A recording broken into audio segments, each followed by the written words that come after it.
wait. Oh, wait. Hold on. I'm on the wrong thing, aren't I? There we go. Now I probably sound better. How the hell is everybody today? I hope you're feeling good. Hope you're doing all right. Because it's the Eddie Block Show. We want you to feel all right. Watch it, Eddie. Right? You watching me. How's it going? How was your weekend? Mine was all right. Oh, actually, it wasn't all right. I was pretty darn sick the whole entire weekend. Ugh. Worst pain I think I've ever felt in my life. You know? But anyways, we're here. We're doing stuff. Man, oh man, I went all the way to Reno to buy a gas pressure washer because you can't buy one here in California. So I had to pay for it, order it, and get it shipped to the Lowe's over there because it was cheaper than Home Depot and they didn't have the model I wanted at Home Depot. And I don't like really either one of them that much anyway. Rumblebot is here. Thank you for the follow, C Suburban.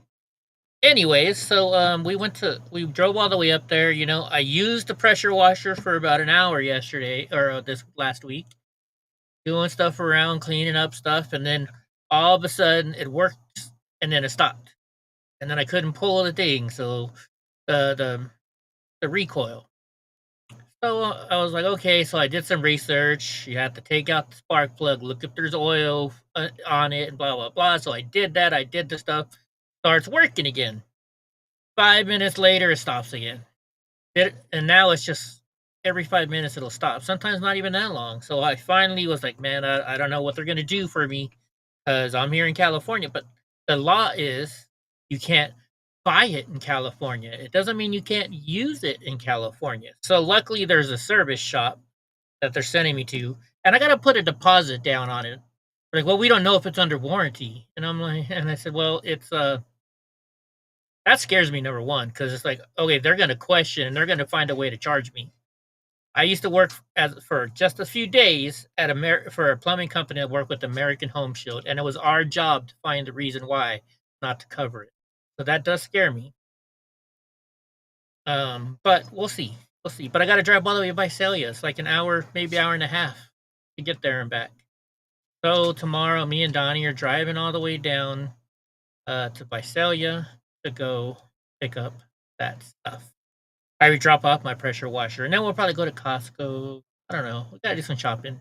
Anyways, hope you all are doing well tonight. It's Monday. What is it? It's the 19th. It's the 11th.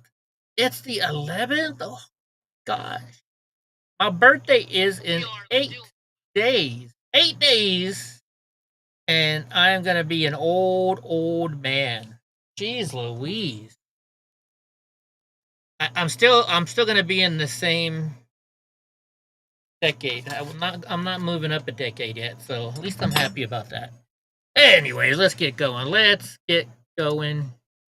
We'll start here on X like we always do. There's my good buddy Jeff Service over there in Indiana. That's the little service dog that Donnie and I brought him. It's been over a year now. Holy jeez Louise. All right, so I've been having more fun now. I go and when you just get the Republican people, all you see is the same shit over and over and over and over again. Like watch, like today, every post. So I do different people, and I still keep the Republican ones. But when you're just doing the Republican stuff, watch this morning. All it was the news conference. It was the news conference. It was the news conference over and over and over again. Right? Look, same post, just keep showing up all the time everywhere because that's all they do. They all comment the same, So I started following some Democrats. What's up, Mega? So I started following some Democrats. So now I can actually find out what they're saying for reals. And I can make the post myself to share out about the stupid idiot stuff they're doing. So here's Bernie Sanders. Bernie Sanders, what does he have? How many houses does Bernie Sanders have? Let's see. Let's go to Super Grok, open a new link. It's gonna take. We'll just do it here. How many houses? How many people watch my Rumble stream? It all depends on the day. I mean, and also if you mean live or not live. It definitely depends on the time. I mean, I'm not big. I'm not huge on Rumble. Maybe like on average 15 normal people, or not normal, but 15 regulars. I've had times where I've been over 200. Just depends on the subject. A lot of times Jeff Mack will bring his followers, because Jeff Mack's on at the same time right now. So he'll send his Rumble followers over here. So I'll get, when he does that, I get like 50, 60, you know? Um, so nothing special, but I'm nothing special. So I mean, I think I do pretty good. I think I do pretty good. Y'all can make fun of me all you like, but I don't care. But they don't do this AI stuff anymore. Oh, that's why, because I'm on Safari. Anyways, Bernie Sanders has an estimated net worth of $3 million. They currently own 2 homes. I thought they had like 5 homes. I could have swore three houses. So he has 3 houses. All right. Can I help you there, Donald J. Trump? Can I help you? Can I help you? You're gonna take me to Portland. What are we going to Portland for and when? And it depends, because I got to take Donnie with. He doesn't go anywhere without me. And I actually don't take him to Antifa events.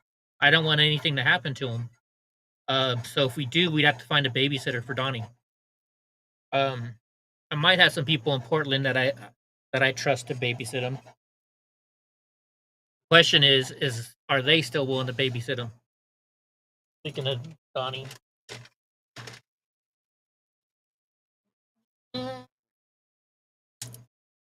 There you go. There's your treat. There's your treat, pandas. And when? I drive, I don't fly. But anyway, so look at this. Bernie Sanders is saying, the good news is Mark Sanders has a decent living space. He bought 11 homes in Palo Alto for $110 million. Well, he owns Facebook. He's rich. He can do whatever he wants with his money. The bad news is that 800,000 Americans are homeless and millions can't afford rent. We need a housing policy that works for all, not just the oligarchs. And you know what? You got 3 houses, so I wrote to him. I responded to him. Why don't you let some people move in a couple of your houses? He's yet to respond, of course, right? Then you got Pramila Jayapal. I don't even want to try. But you guys are going to go to the ICE building Antifa protests? Yeah, I definitely can't take Donnie there. I'd have to find somebody that I trust in the city or near there to babysit him, who would also be able to handle the fact that he's going to whine and cry the whole time I'm not around. Donald Trump is sending thousands of federal troops into D.C. in an authoritarian takeover of our nation's capital city. It's more about control, not safety. Oh, you call D.C. safe, really? You know who this chick is? She's what kind of representative is she? She is, I forget if she's Congress or Senate. She's one of those liberal ones. See what it says. Oh, she's Congresswoman for Washington 07. There you go. Congress member of Washington 07, lifelong organizer for immigrant, civil, and human rights. I'm bold, progressive, unafraid, co-chair, Progressive Caucus PAC. If you only got 235,000 followers, you're, as a congressman, that's like nada. You suck. Chucky Schumer I mess with a lot too. He says Trump's chaos is crushing small businesses. Tariffs are forcing one New Yorker to close her business. It's a travesty. First off, I doubt that's what's causing her to close her business. But I was like, oh really? But was it COVID and the Democrat laws that are killing the small business owner? Definitely the latter. I mean, come on, Chucky. COVID ruined businesses back in the day. COVID so much ruined these businesses. And you know who they benefited? Some of their biggest donors. Oh, let's see, they benefited Amazon, right? Because all of a sudden everybody's ordered Amazon because they can't go to the store to get their stuff. Oh my gosh, online services, any kind of online services just doubled and tripled, right? Netflix, Apple TV, all these places. To go restaurant or what a DoorDash, whatever ones, I don't know which ones they use because we only have DoorDash here. All those benefited because of it. I wonder how many those businesses you have stock in there, Chucky. All right.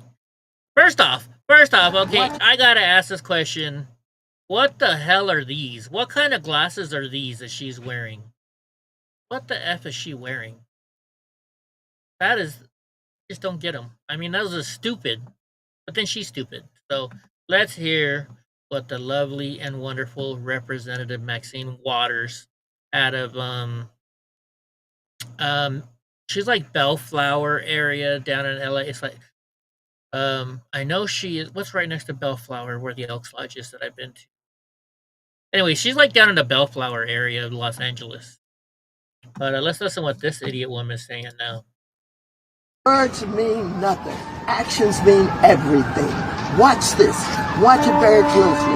Ask a lot of questions. As you hear fire trucks, ambulances, and police cars driving by. Focus those cameras on everything that's going on because this president is trying to lead us into what could be called a civil war. Words mean So she's you know, look, I'm going to give you an example here. January 6th, all people did was say, oh, there's going to be an insurrection. Oh, there's going to be an insurrection. Oh, there's going to be an insurrection. So myself, like many other people, when I was going up the Capitol like that, and you see everybody just rolling past, rolling up to the Capitol. Well, I was rolling up, I should say. And I was like, oh my gosh, they're storming the Capitol. Do you know why I said that? Because they kept using the word storm. You heard it for months ahead of time. So what's the first word that you're going to think of? Oh, storm.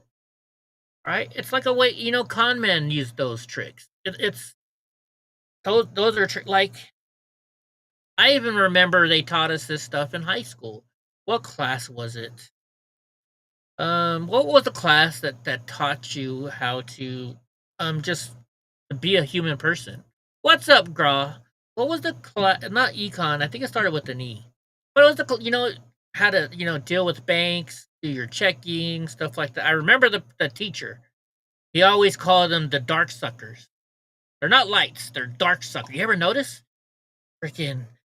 They right where the light is, they start sucking the dark, and it takes a while for the dark to get farther away. So the farther away ones, I just remember econ. Well, not econ. What the heck class is it? But anyways, even he taught us back then. He'd go ahead and like you said, okay, what's this? Everybody in class said they're Q-tips. What's up, Josh? Everybody in class said that they're Q-tips, right? And well, honestly, they are. But they're called cotton swabs, right? Yeah, they're cotton swabs. They're not Q-tips.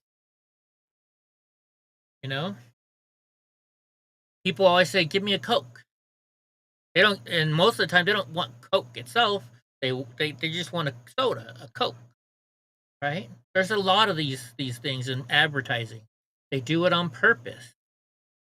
Oh my gosh. Oh, there's a whole bunch of them that I can't even think of right now. But anyway, so this is what Maxine Waters is doing with the Civil War stuff. It's going to get Civil War in people's minds. So eventually, people are going to want to start a Civil War. It's just tactical. It's all the way they do it. Oh my gosh, Gra, no. I told you guys, whenever Gra's around, we gotta know that he's gotta go with his lovely dad jokes.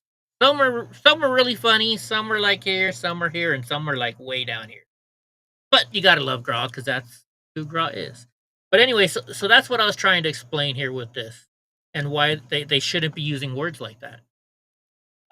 Because, once again, what I was explaining that before is because on January 6th, when I was there, for months ahead of time, all I heard was, well, not months, but for at least weeks ahead of time, they said, okay, they're going to storm the Capitol. They're going to storm the Capitol. I remember I was watching it when they tried to storm the Capitol in Portland. Or not in Portland, but in Salem, Oregon.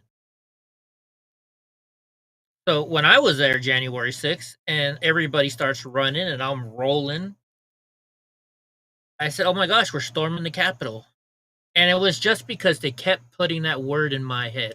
Storming, storming, storming, storming. What's the first thing you think of when you're doing that? You're like, "Oh my gosh, we're storming the Capitol." Not because that's what you thought or thinking, because that's what they put in your head. Maxine Waters keeps her dead cats on her head. By the way, so I met Maxine Waters one time, maybe more. I was at an Elks convention, and I was a president of the Elks, or maybe a past president of the Elks at the time, because I'm a former president of my local Madera Elks Lodge. We call them exalted rulers. And so we were at an Elks convention down in Riverside, California, and these two ladies, awesome ladies, but they're very liberal.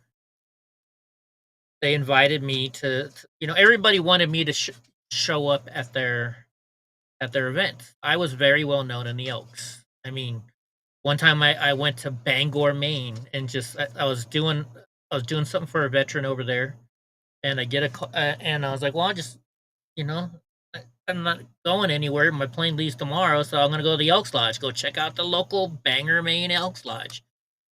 I roll through the door in my wheelchair, and I hear, "Oh my God, it's Eddie!" How do I know somebody in Bangor, Maine, right? Well, because we met at Elks conventions. And it was cool though, because I didn't have to pay for the night. And the cool thing about the Bangor, Maine Elks, so it's a drinking club, and part of your membership goes to a fund where they have a taxi company where you never pay for taxi. So that way, nobody can show up, get too drunk, and say, "Well, I'm not driving home." So that's a great service they provide. Hold on, we got to do something real quick. Nope, I'm gonna have to rumble myself. I hate this. All right, rumble myself.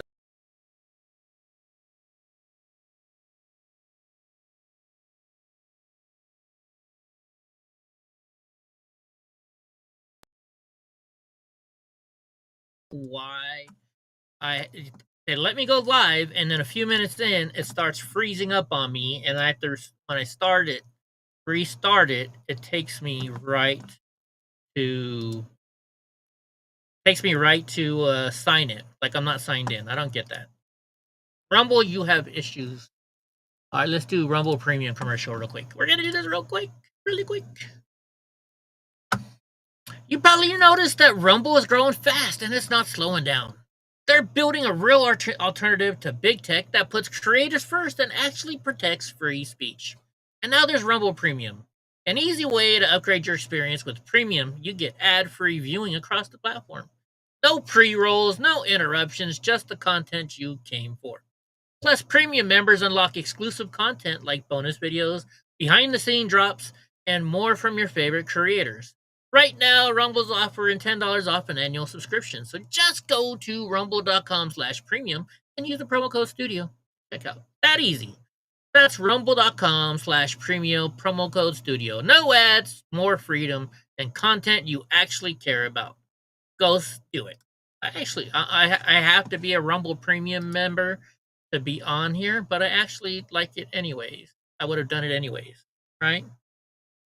So anyway, these ladies invite me to their Elks Lodge. Like, "Oh, Eddie, it's only a couple hours away. You have to go to my Elks Lodge." It's getting questionable. Well, how's it getting questionable?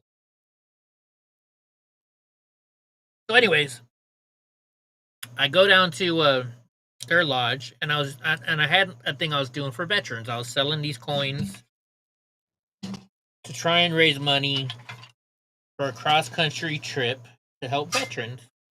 Let me see if you can see the coin on here. Guess I should make it bigger, right? So these are the coins.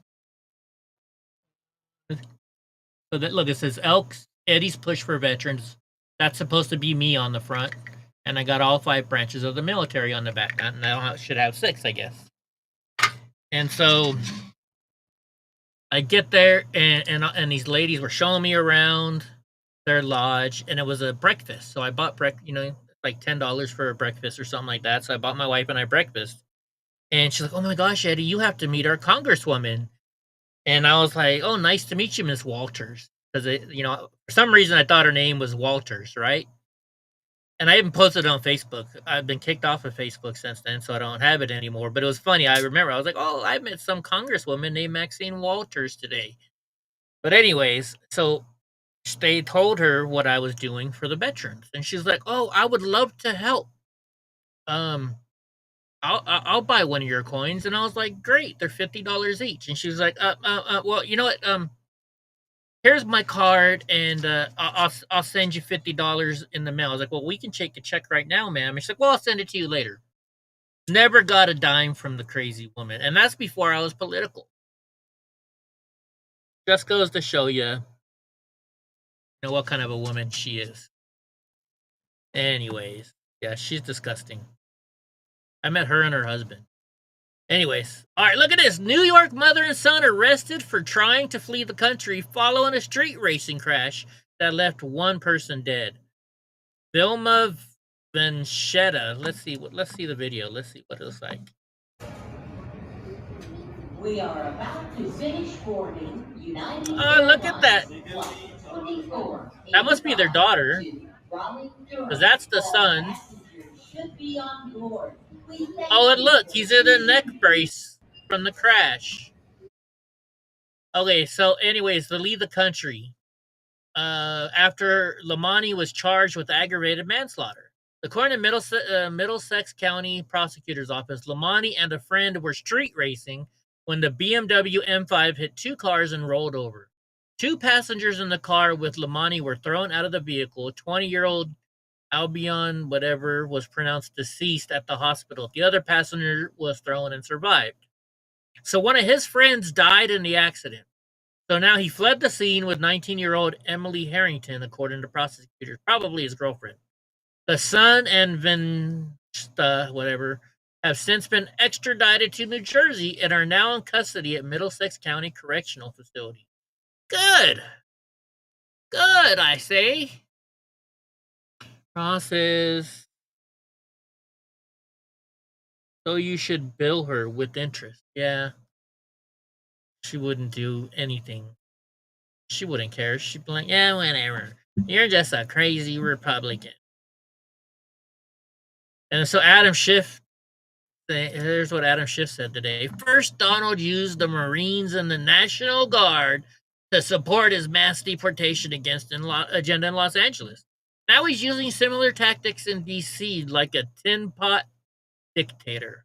Don't look away. Don't stay silent. If you do, don't be surprised if it's your city next. And actually, I just put, actually, it will be you next. Because you know he's going for Schiff. You know he's going for Schiff. We all know he's going for Schiff. I hope it happens. I can't wait. I can't wait. Let's watch Gutfeld from last night. Most of the big questions that he addresses are like that. Have you noticed that? Whether it is the border or the Middle East or this, it's like he'll look at war and you'll think, oh, he's so simplistic about saying what a waste. When he looks at war, he says, what a waste. All these people dying. They could be working and making money. That's how he thinks. And he's like, all these people dying, carjacking, that's bad. And all the academics are like, oh, he's so simple. Sorry, dude. He's right. You know what? I used to look at life, Dana, as something that everything would go my way. And when things go wrong, that would be the exception. I realized that it's the opposite, that life is actually a series of inconveniences. And when something goes right, that you should be grateful. That's Trump. You know, if you look at Trump expecting a smooth ride, you're insane, right? But if you accept his brash, confrontational, unpredictable style as the system, when you get these big gifts, whether it is the closed border or the Abraham Accords, you go, wow, that's something else. And you're grateful for it. Trump is the human embodiment of life itself. In that, it's challenging, it's unpredictable, it's a bit wild, it could be scary. But when things go right, it's wonderful and it's huge. I wasn't planning on saying that, but you asked me that question. Can I talk about crime? Do whatever you want. All right. The homicide rate is 6 times higher in D.C. than in New York City. It's 18 times higher than Havana. Carjacking is up 547% from 2018 to 2023. The DC police commander was suspended for changing crime stats to make it look like they had dropped. They would report something that involved a gun or a knife as a felony assault because the FBI uniform crime system doesn't report felony assaults. This is the nation's capital. This is where a lot of people come because it's our capital. We all know they've been fudging the numbers. It's like going to Disneyland and their oldest, greatest ride is a bottomless pit with spikes in the bottom. It's like you get there and you go, this is what the country's about? Now, what if, that makes sense. Imagine if we didn't care at all. If the adults just went home and got cigarettes or just left home, got cigarettes, didn't come back. You doing okay there in Oklahoma, that would be Brown? racist. But if you decide to stay and save the cities from this progressive ideology that only makes it unlivable for everybody but politicians, then that's racist too. So if you stay and help, it's racist. If you choose to leave, white flight, that's racist too.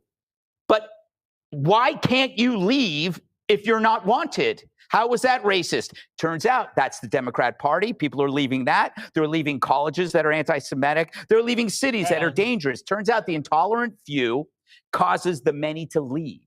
You notice this. No cash bail. You bring that up. You brought this up a lot. Probably, a dozen times in the last 2 years? At least. Everybody agrees. Why doesn't it change? We need to ask, why is no cash bail still around? Who is it profiting?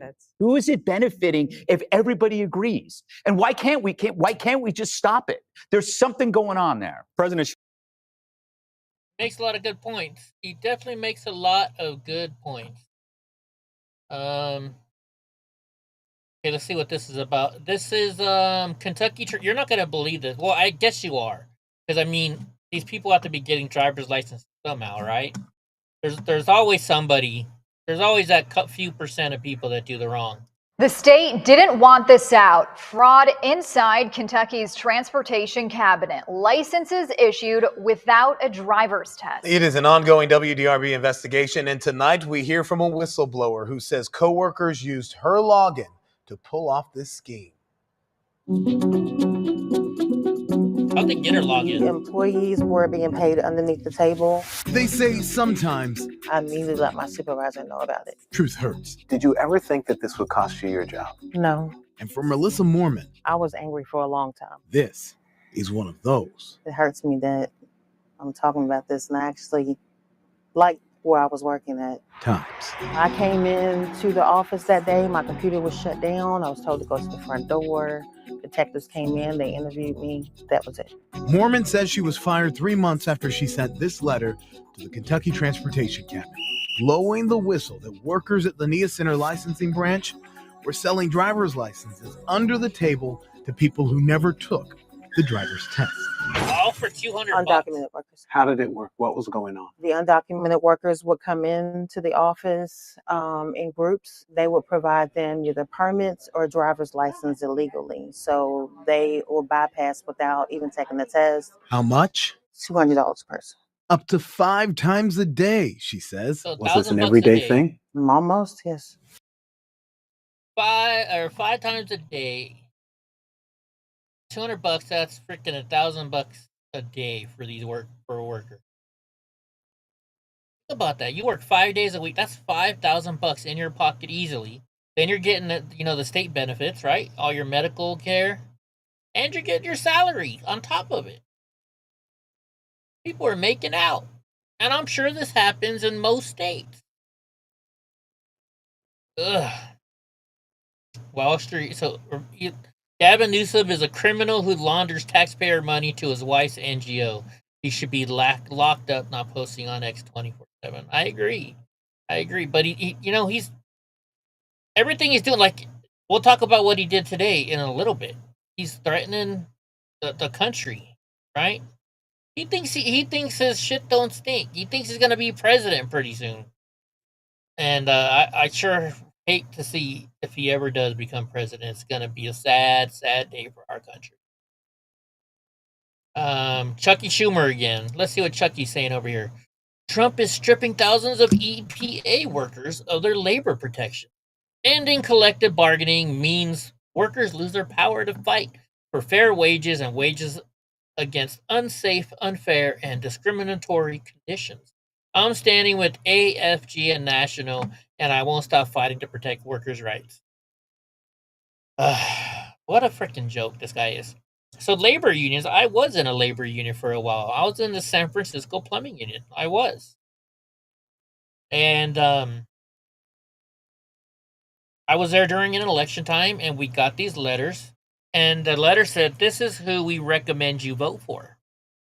And it was all Democrat, all Democrat, all Democrat. And so I'm sitting at work with this letter and talking to everybody around, we're having a break. Like, dude, they tell it. I was looking into these people. I don't like all these people they're telling me to vote for. And like, yeah, we never do what they say. We vote our own way. That's just what they tell us to do. So I bet, Chuck Schumer, they wanted you to all vote liberals at the unions. And of course, they're getting kickbacks. They got to be getting kickbacks. Newsom talks with his hands.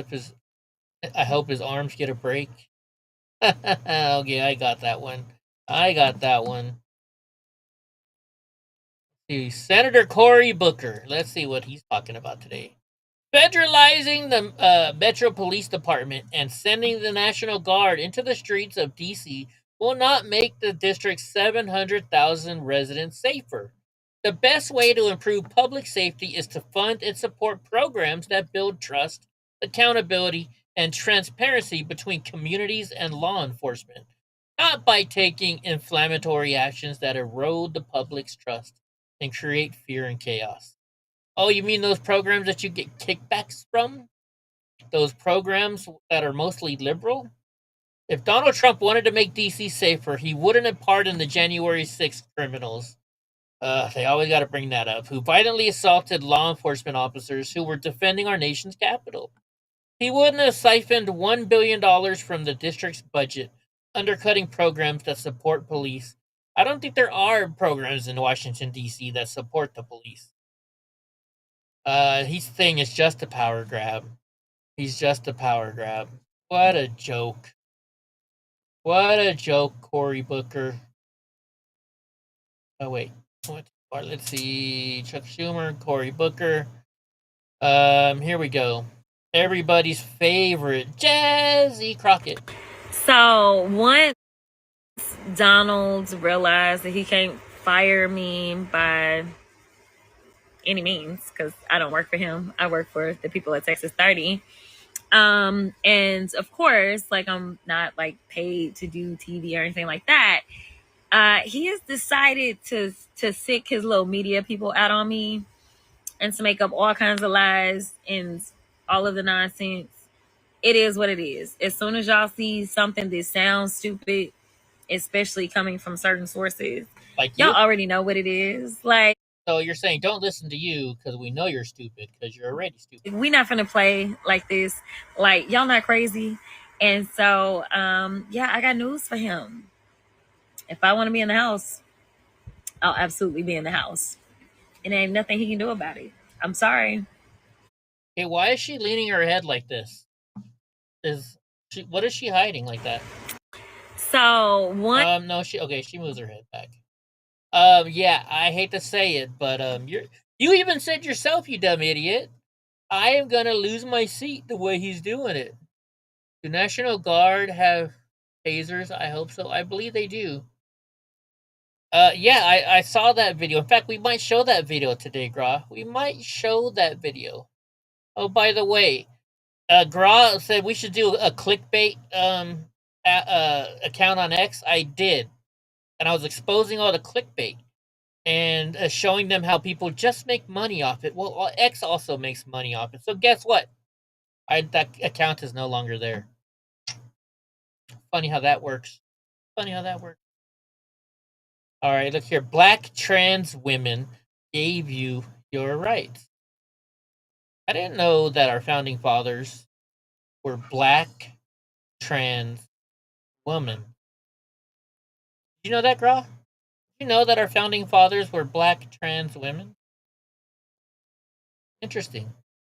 Oh, and by the way, who the heck? Ever since Sydney Sweeney Good Gene ad came out, all these sororities are doing this, and it's a trend now. And I thank you. Let's watch some of them because they're great. These girls do a great job. I think this one's in Oklahoma. Democrats gonna cry tonight, cause we gonna party all night long. DJ Trump's in the house tonight, and we ain't gonna stop till the break. Who sings this song? Cause America's back, baby. It's about damn time we had some fun. Yeah, I like this song. back, baby. And it's all thanks to Daddy Trump. Hello, ladies. And they definitely do have some good genes. Here's another one. Here's another one. Let's see this one. Oh, we watched this one yesterday. Cops grab a liberal college student after he assaulted a bystander during the Charlie Kirk debate. Oh, let's see this. You've enabled racists. Like Larry Elder, like you know. Dr. Ben Carson. Dr. Ben Carson. Yeah, Dr. Ben Carson. Oh, yeah. When a racist hosts the nation's largest young black leadership summit. Yes. Oh, okay, that makes a lot of sense. So at what point would I not be a racist then? When you stop enabling racists. Name one.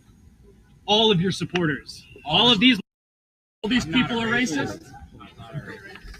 That's an unbelievably racist thing to say. Whoa. You've enabled Oh, racists. and he got arrested. And he got arrested. He's a dumbass. Oh, this is Arizona State. Let's see what Arizona State has going on. She's a hot little number in her pickup truck.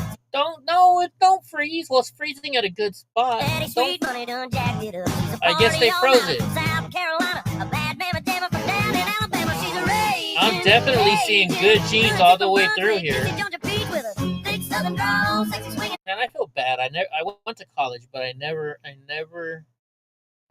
got to go to a sorority, watch a sorority party or something like that.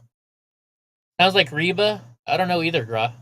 All right, look at this. The Chinese Coast Guard ship crashes into a Chinese naval destroyer while chasing a Filipino Coast Guard ship. Look at this, South China Sea.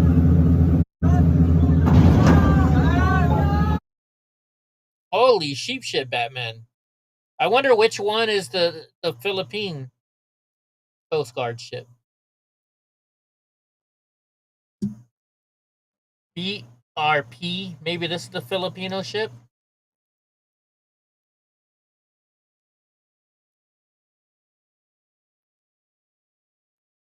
Or is that the Filipino ship? No, they said two Chinese ships collided together.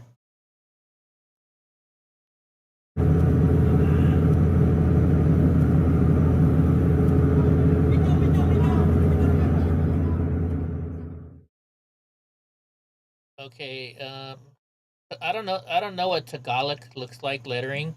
That looks Chinese to me, so I would guess that's a Chinese boat. Wow, just destroyed that boat. Are they gonna make it back home?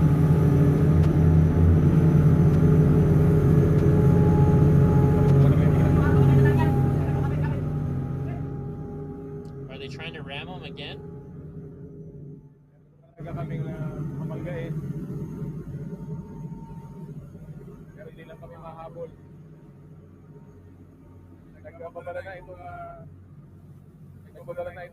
Right, Gra? Arizona State is good. I love Arizona State too. We all know the Chinese cat parallel.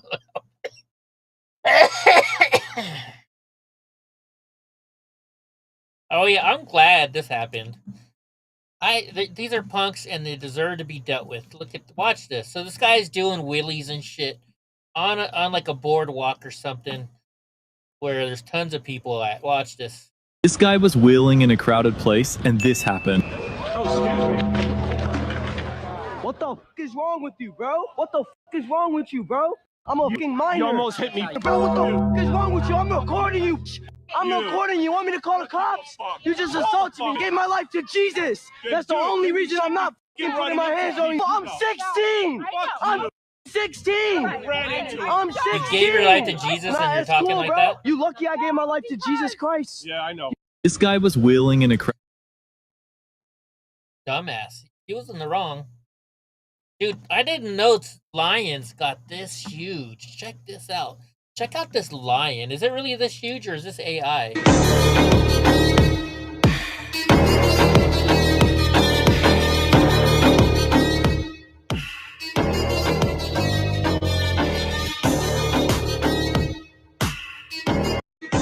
That just looks massive.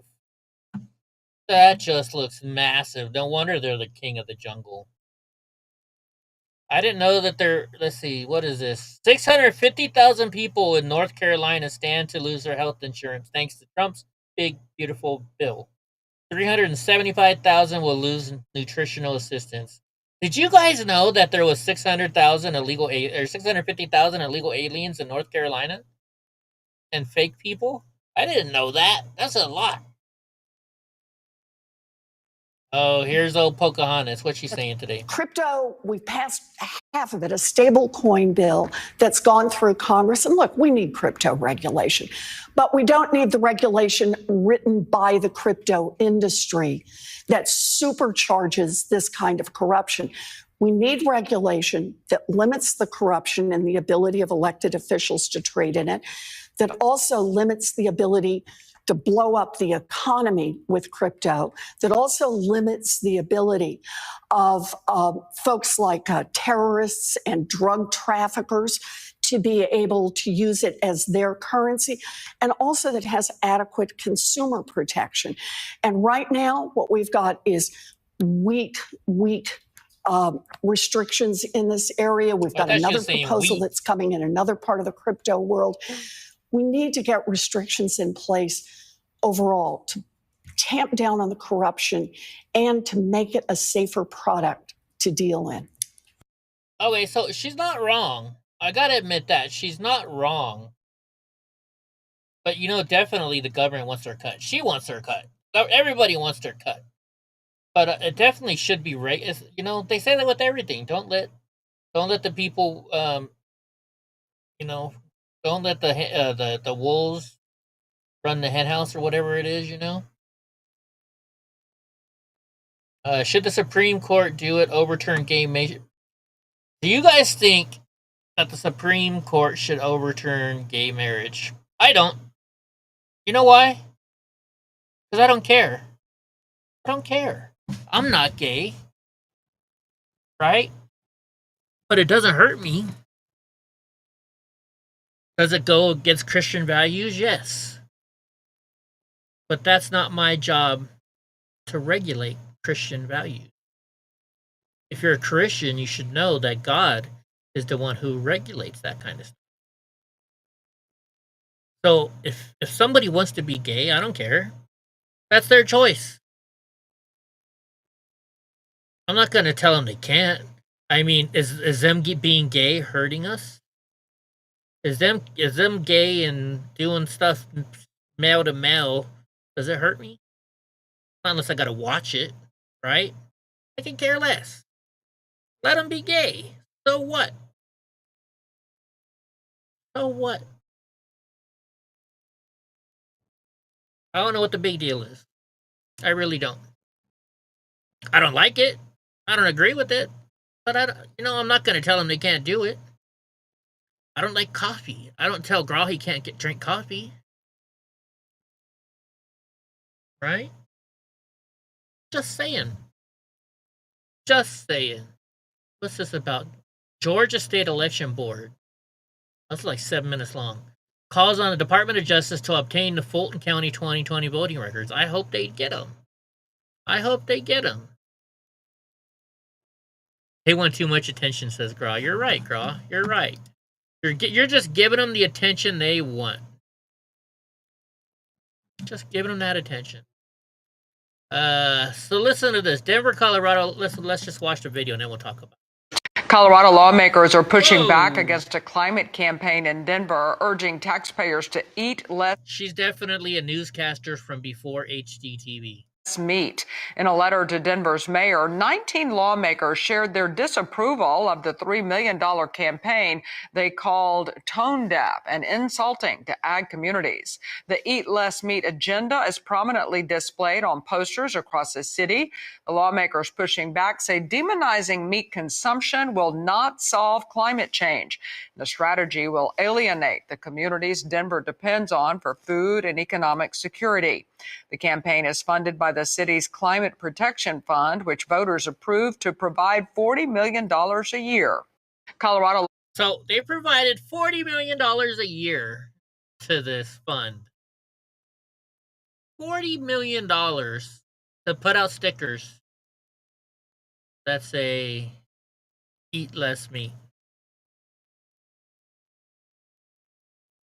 Thank you. More meat for me. She's hillbilly AI. Maybe. That's true. She might be, huh? I don't know. Do you think she really? I can't even do her voice. It's so bad. It's so bad. All right, I like alien stuff. Let's see what Sean Ryan's talking about with Alien here. Aliens. Here's the frequency. You're like, what is the government building in the oceans? It's all, oh, that's classified. That's classified too. I wish they were cooler because, again, I want to see like Emperor Alien. All right. But why did Russia go silent in 2010? Do you think there's aliens out there? You'd mentioned that. I wasn't going to go there, but hey, you brought it up. What do you think? I hope there's aliens. Do I think so? Here is the sad truth that I think I'm coming to more the realization that may exist. I think there's got to be other intelligent life forms in the universe. There's too many stars. There's too many galaxies to statistically not have that be a case. I don't know if we can communicate with them or ever reach them.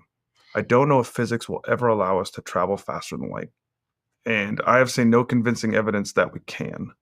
And so because of that, I actually come up with this really sad scenario, which is, yeah, I think there are other civilizations out there. And I think we'll never have confirmed proof that they ever exist because we either cannot communicate with them or cannot travel to them in any way, shape, or form. And so I hope we're able to break that down. I hope I'm incorrect. I hope somebody listening is like, oh, this guy's an idiot. Here's the solution to that. And we can go travel faster than light because we all see it in sci-fi movies. And it's possible. What makes every Definitely sci-fi movie possible. work. Yet it's one of the few things we don't have a theory on. And so that's I think is the cold hard reality of the universe. I do think there is life Definitely in our own solar possible. system. I don't think there's intelligent life in our solar system. I'm pretty convinced that we're going to find microbes or signs of life on some of these moons, especially around Definitely Jupiter. possible. And some of these other places in the universe. Like there's got to be. It just doesn't make sense for there not to be. We've already seen the signs of it. But again, the limitation, Sean, is that we send these really expensive missions out. And if you're going to go be a scientist, you're probably not going to write like, please fly my instrument that will detect aliens. You're going to say like, oh, I want to detect the building blocks of the universe on this planet. And that doesn't always correspond with like, can you see microbes? I hope that some of the missions we do in the future are going to do that, are actually going to be so low cost that they can go have, I don't know, microbe detection instruments on them that we can send out and land on Mars or some of these other planets, right? That's the future I want to see created. What evidence have we found? So do I. Oh, I God, know you're we asking found me to water. go back through it. We found amino acids, right? We found some of the building blocks of life. We found, water on Mars, right? That's been a big one that we've come across. It's crazy. We've looked at Mars so many times, and like you're seeing these discoveries now, and it kind of makes you take a step back and realize, like, we think of Mars, at least I think of Mars as this little tiny thing in space that we've explored. And like the reality is, no, we haven't explored it at all. Like we barely scratched the surface of what is on Mars, and finding water, finding ice is these huge discoveries that we've been going to Mars for 50 years, and we just now figured this out. Like, what else are we Jupiter missing? has What else haven't we 97 seen? We moons. haven't gone Get it. subsurface. You know, we have these moons that we think are completely frozen, and they have liquid water underneath them. Like, is there fish? Is there things swimming around down there? I don't know, but I really, really hope we get the chance to go figure it out and find out. So do I. Me too. Me too. I mean, what do you think about all the, the stuff that hits the news with these gravitic propulsion systems and things going in the water and coming out and all these sightings? What do you think? I love talking. You know, if you would have looked at the A-12 or what became the SR-71, right? in the 1960s, what would you have chalked it up as? That's a lot of Because I would have butts, said like, Goofy. holy shit, there's aliens. Like, what is this thing? It's going Mach 3. It looks like come over this to thing we've Rumble, never ever Goofy. seen what's happening. And what you realize is like, that actually isn't aliens. That was humans, right? That was Skunkworks and Kelly Johnson that built that. And it was physics that dictated that design. And I think what we've forgot is that we keep in our brain extenuate that out to like, well, what's the SR-72? In fact, we've seen advertisements for the SR-72, and it looks like a plane we can all recognize. We can all draw the lineage from that to this. What we haven't looked at is like, well, what are governments, and I don't even mean our government, right? This could be China, this could be Russia, this could be us, this could be any developing nation that's pushing the envelope. Like, we're all focused on air. I don't think air matters anymore. We've seen satellites kind of dominate our ability to get data. We don't really need reconnaissance aircraft anymore. What is the government building in the oceans? What are they building that goes in and out of the Interesting. oceans? Like, are these just man-made objects that are classified and we don't have access to? Probably. That's probably the most likelihood thing of what we're going to see there from a probabilistic standpoint. Do I really hope they're like little aliens that are going to come and all of a sudden, like, come out with their little guns, like, Mars Attack style, and like, It's a good okay, movie. yeah. But I find it really hard to extrapolate to that. And also, put yourself in the shoes of an alien.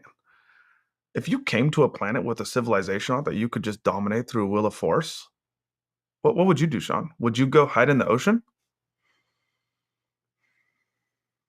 I don't know what I would do. I tell you what I would do. I'd become the fucking emperor of the world, and it would be sick. That's what I would do, right? Like, I would say, all you people Why are you are now sorry for dominating. that? Like, I dominate all What's of up, you. I AC? got better technology. I'm gonna at least be known. I'm not gonna go hide in the middle of the Pacific where like there's not even anything in the middle of the Pacific. Like, what a boring place to go. So it just doesn't make sense to me, right? I can't connect the dots that these are actual aliens coming here. Well, it's Maybe easier we're to an hide experiment and down they're there, I just would say. monitoring. That'd be a cool outcome, right? Like, I hope there is intelligent life, and I hope that is what's going on. It's this hard thing where until we have evidence, it's really hard to draw any delineation here to anything special happening. And you got to have extraordinary evidence to make extraordinary claims. And I just haven't seen any extraordinary evidence to suggest that anything is here, other than some Good like point, bro. shitty video showing some things move in ways that we can't describe. And I think those are really cool to study. I think you can do calculations to figure out like, oh, actually humans can't be in there. They would be killed by gravity, right? Like, G-forces are too high if we do this. And you can do math on these and kind of get a sense of what's going on and how we do this. But let's be honest, the F-22 was essentially handcuffed because pilots can't handle the G-forces in it. And that was what I think that went into service in 1994. I think started its development in the late 70s. You're telling me that like, oh, all of a sudden after 1994, we're just like, okay, cool. We can beat G-forces on the human body on airframes now. We're just going to stop development. Like, I could just extrapolate it out and say 30 years later, yeah, that probably went up even more. And maybe some of these G-forces we can calculate are now realistic with some of the propulsion techniques we're using. I don't know. There's a whole bunch of new propulsion techniques out there that there's one that I've looked at a lot. It's called a rotating detonating engine, or RDE. There's a couple companies now building them, which is pretty awesome. I love to see this. Russia did a whole bunch of publications here until 2010 and then stopped. What is it? It's a very special type of engine that allows you to get, theoretically, it uses a totally different, instead of using combustion, it uses detonation. So you can get much more efficiency out of the same fuel sources going into it. Best way to put it is you could take something like a Falcon 9 and by replacing the engine with one of these RDEs, make it lift as much mass as a Falcon Heavy. Oh. Right? So you can essentially make It a was a rocket joke, much but it better is by true. using these engines. It's a long extrapolation. There's a lot of questions to them. There's a lot of physics to still be figured out. But why did Russia go silent in 2010? Like, did they just give up on developing it? Maybe. Or did they make some breakthroughs that they didn't want to release anymore that now enables these type of technologies to exist, right? Hypersonic missiles. Okay, so here's a way I can explain what this guy just said. Well, he's like, well, Russia's talking all about it, doing all kinds of stuff about it, and then all of a sudden they just instantly stop talking about it, right? So for those of you, I play poker a lot. For those of you that play poker, I can explain it this way. So let's say you have two kings in your hand, right? We're playing Texas Hold'em, so you get two cards. You have two kings, which is a good hand, right? But you're afraid of the aces. And so you get through, people you raise and everybody, and so many people call, and then they put out three cards on the front. and all of a sudden you get a third king, and you know you have the best hand, right? A couple different ways you can go at it. You can either, bet right away and then everybody's gonna fold, or maybe one or two people might call, or you stop betting. And that's one of the things I do. Oh, I got 3 kings. Okay, I'm gonna stop betting unless there's like a flush draw, unless there's a straight draw, something that will hurt me. I'm gonna slow my betting down. I may bet less, or I may bet nothing, because I don't want people to know what such a good hand I have.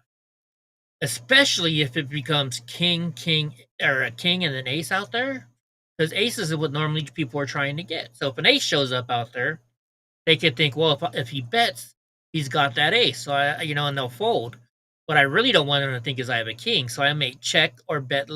I'll bet low. So it's like, fuck, I had a king, or I had a pocket paired less than aces, and now somebody got their ace. I'm pissed, right?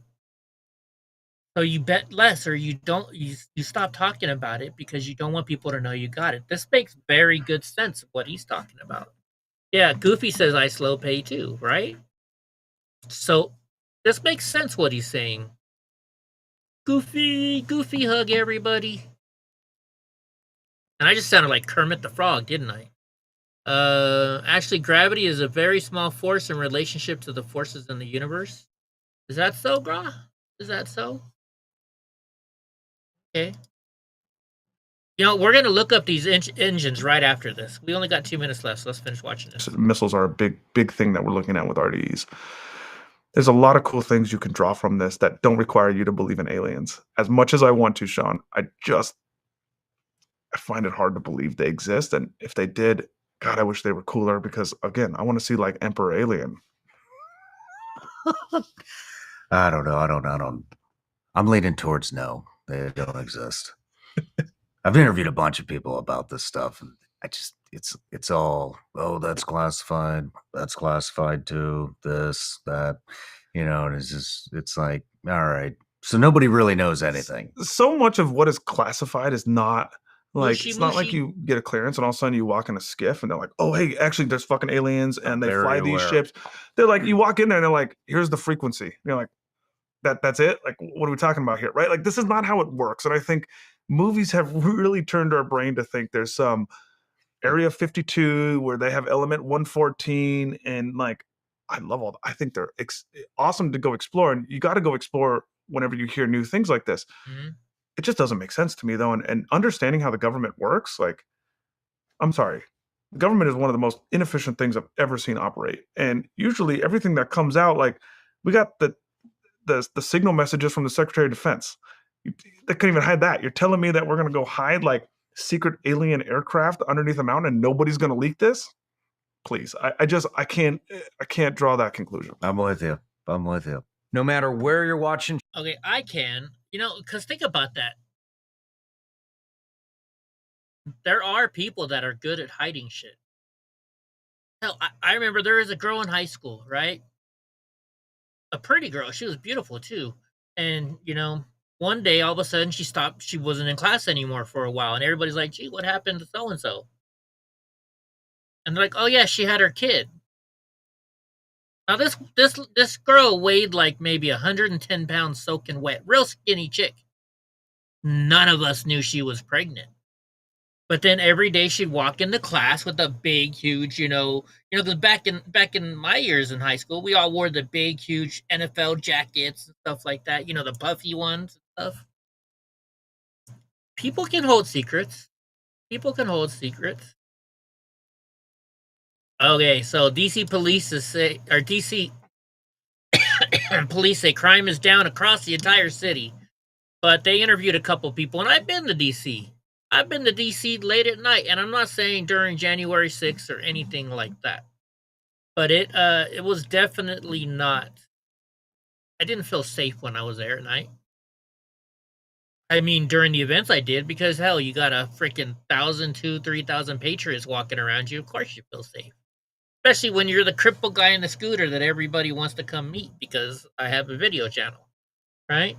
From drug deals Had a shooting here 2 days ago. to bullets flying not far from where kids were playing at the Kennedy Rec Center. What can we do to make sure that it's safe for the kids? Neighbors from the Shaw, Mount Vernon Square, and Mount Vernon Triangle neighborhoods Drugs say are they're fed bad. up. In the past 4 weeks, we've had 3 shootings. Stephen McCarty is the ANC for the area. He organized this week's public safety walk. We need to bring everyone together because this is happening here. On hand to hear their concerns, DC Police 3rd District Commander Sean Connors. And I can tell you right now, we have less shootings here than we had at this point last year. He told them that by the numbers, crime is down. In fact, DC Police say crime is down across the entire city. Does anyone here actually think that? But if you ask these DC neighbors, it shows such a lack and disconnect between what you're trying to sell versus what we're experiencing.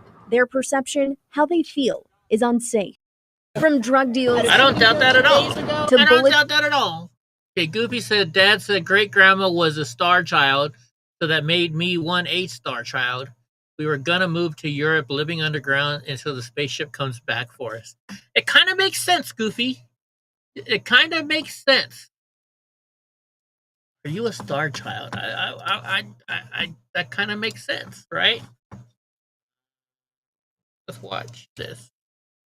Let's look here. So, a rotating detonation rocket is a type of rocket engine that utilizes a continuously rotating detonation wave.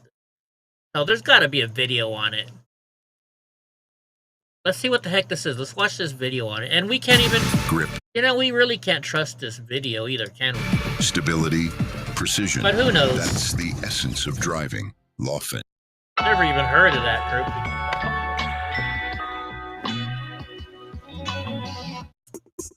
How many fucking commercials are on here? Go to the actual YouTube channel. Maybe it'll be less commercial. Don't just serve. Serve. Oh, have you guys seen the new Hello, it's Scott. The new South Park last week? Goofy says she's out of this world. The South Park, the newest one, they're trying to make fun of President Trump, ICE, and Kristi Noem, and what's the name? Mr. Mackey, okay, guy. He gets fired because they don't need counselors anymore or something like that. So he joins ICE, and so they have Kristi Noem on there, and they're trying to say like her makeup or her face falls off like every 5 minutes, and so she has to have a whole team redo it and stuff like that. All right, so let's see what this thing is. Let's try and learn something. Finally here. Recently, there's been news about a demonstration of the technology behind a more efficient rocket engine known as a rotating detonation engine. While their design is small and generates less than 100 kilograms of thrust, it's a practical demonstration of a device which is being pursued by researchers all over the world, a device that has been theorized for decades and is predicted to be up to 25% more efficient than the ordinary garden variety rocket engine. And of course, when I say garden variety, I mean the rocket garden at Kennedy Space Center, because I don't have any rockets in my garden. Anyway, being able to get an improvement of efficiency of a rocket engine would be great when you consider that switching from an open cycle engine to a much more complicated closed cycle engine gets you a 10% improvement. A 25% improvement would be There you go, massive. we're our own universe. And detonation engines aren't specific to rocket engines or jet engines. The US Navy would like to use those to power the turbines on some of their ships. So what is a rotating detonation engine and how does it work? That's what we're and here how for. can it squeeze more performance out of the same mass of propellant? The important word here is detonation, which refers to a very specific combustion process. Now, when we hear the word detonation, we associate it with explosions, but not all explosions are detonations. In modern scientific terminology, a detonation is a combustion process where the flame front moves faster than the speed of sound in the material that's burning. So here's a fun combustion experiment I did in my kitchen.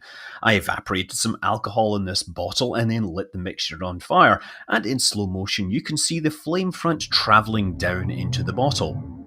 So the speed of that flame is dependent upon many factors, and it can be made to burn faster by getting the mixture ratio correct. And if things get just right, the flame front can accelerate and start to move faster than the speed of sound in the gas. And at this point, the unburned mixture doesn't get pushed out of the way of the incoming flame front, and the flame front becomes a shock wave, where the pressure and temperature rises near instantaneously. This is a detonation wave. So combustion processes with subsonic flame fronts get referred to as deflagration processes, and supersonic shock-based combustion is detonation. Regular jet engines use deflagration, and detonation engines use a detonation. The standout characteristic of the detonation process is that the pressure rise in the shock wave is much, much higher because there's no time for the burning propellants to undergo any thermal expansion. In scientific terms, the combustion is a constant volume process, whereas the combustion in a jet engine is a constant pressure process. So how can the detonation process be explained? They all look pretty much the same, though. Well, I mean, they're all moving at the same speed, I should say. Exploited to make I a guess better it's the engine. same one, isn't it? The simplest example of a detonation engine is the pulse detonation engine, and one of these was demonstrated in flight in 2008. This is a simple engine that was a long tube with some inlet valves at one end. First, there would be a purge of air, and then a fuel-air mixture would then be injected. And as that expanded to fill the tube, you would then hit it with a spark plug, which would start the combustion at the base of the tube. And initially it would burn as a deflagration, but then as it progressed down, it became a detonation.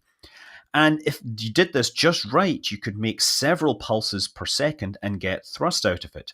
So this transition was why the engine had to be so long. It actually extended far past the rear of the plane. They looked like big long drain pipes. Interesting. So the engines in that test vehicle would pulse 20 times per second, and there were 4 of them, so they had like an 80 hertz pulsing.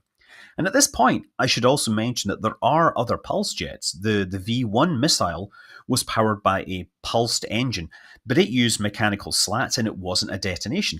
Hell, So Gross says you can't have an explosion in space because there's no oxygen. Therefore, the Big Bang Theory was a big muh.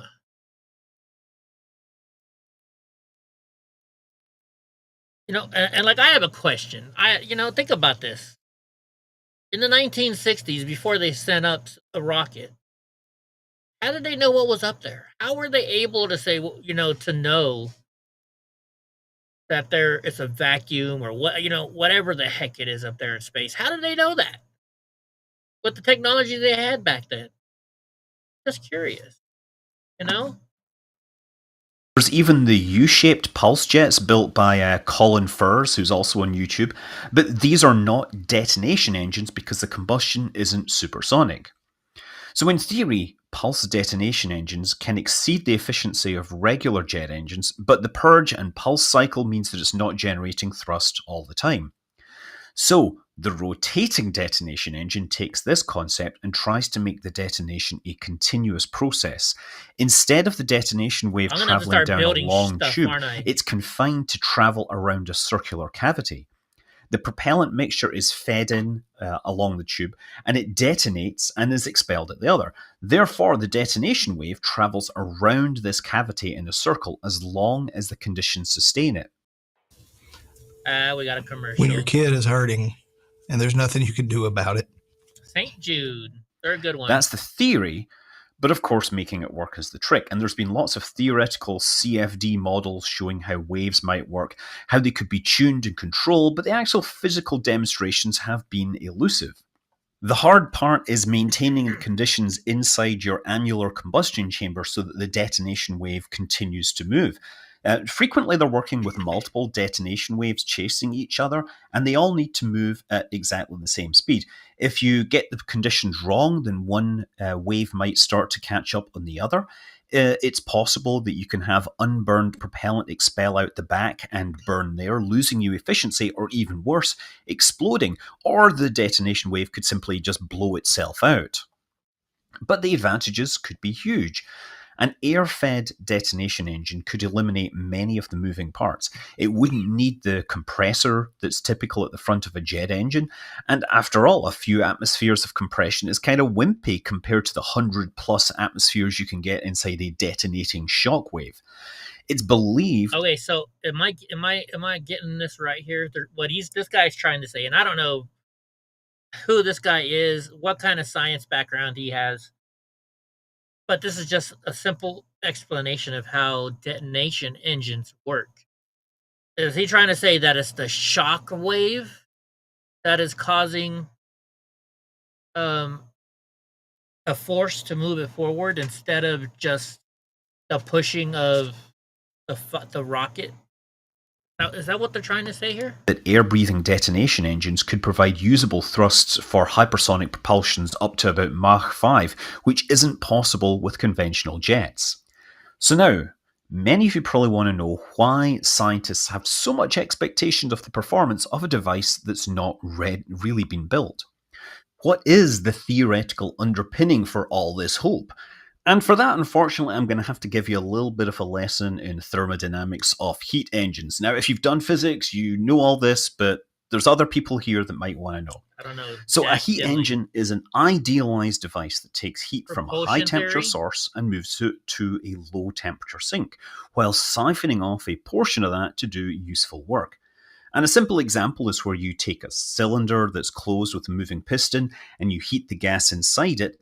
That will cause the piston to move and it'll do work. Dad jokes going today. Then you can attach it to a cold reservoir, which will cool the gas and the cylinder will retract and it'll also do work. Now, in that process, you've moved some heat from the hot reservoir to the cold reservoir, but you've also got some mechanical work out of it. And you can actually figure out the efficiency of the engine by the mechanical work out to the amount of heat transferred. So as it turns out that on some level, every engine is a heat engine. And it doesn't matter if it has pistons or cylinders or turbine blades. If you can get mechanical work out from heat flow, it's a heat engine. Even the weather on the planet Earth is a kind of heat engine, as the sun's heat causes gas to circulate and move around. So you can describe the operation of every heat engine by tracking how its pressure, volume, temperature, and entropy be our change new over rocket time. scientist. So the simple gas in a cylinder I described is kind of like an idealized Stirling engine. And I have a diagram here which shows how the pressure and the volume changes over time on this. So if we just start at position 1, that's where the cylinder is hot and it's full of compressed gas. So as we go from 1 to 2, the gas is now expanding, the pressure is dropping, and the volume is increasing, and it's doing mechanical work. At that point, you put it in touch with the cold reservoir, the temperature drops down from 2 to 3, so that moves vertically, the volume remains the same. And now because the temperature has dropped, the pressure has dropped, so the cylinder wants to contract, and it does so along these lines with the volume decreasing and pressure increasing back to the ambient. We end up at 4, where we allow the gas to warm again from the hot reservoir so it rises back up to 1. So that is the cycle of the engine. And you can draw other diagrams that show how its temperature changes with respect to the entropy. Doesn't this take a long Welcome time? everyone to our Academic Achievement Award ceremony. Wouldn't that take a long time? The really important thing about these diagrams is that you can actually figure out how much energy is transferred or converted to work by looking at the area enclosed by these lines. So you can figure out the efficiency of the... Did anybody in here do good at chemistry? What's up, Donald? What's up, Donnie's? Well, you want your loving. You want something else too, but you're not going. Oh. Because I remember in chemistry, we had to take, I think it's the volume, how many ice cubes, the temperature of water, and figure out how long it would take to get to another temperature. I mean, there's math to do it. It took me a couple tries, you know.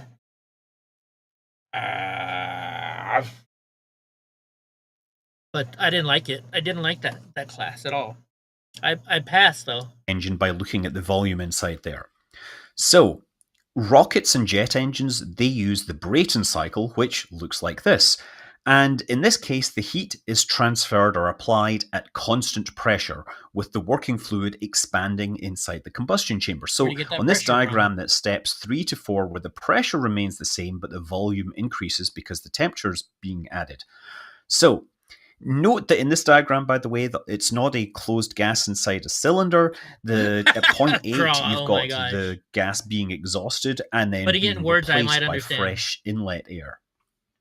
Now, detonation engines use the Humphreys cycle, which adds the heat at constant volume, which means that instead of steps 3 to 4 going horizontally, it goes vertically.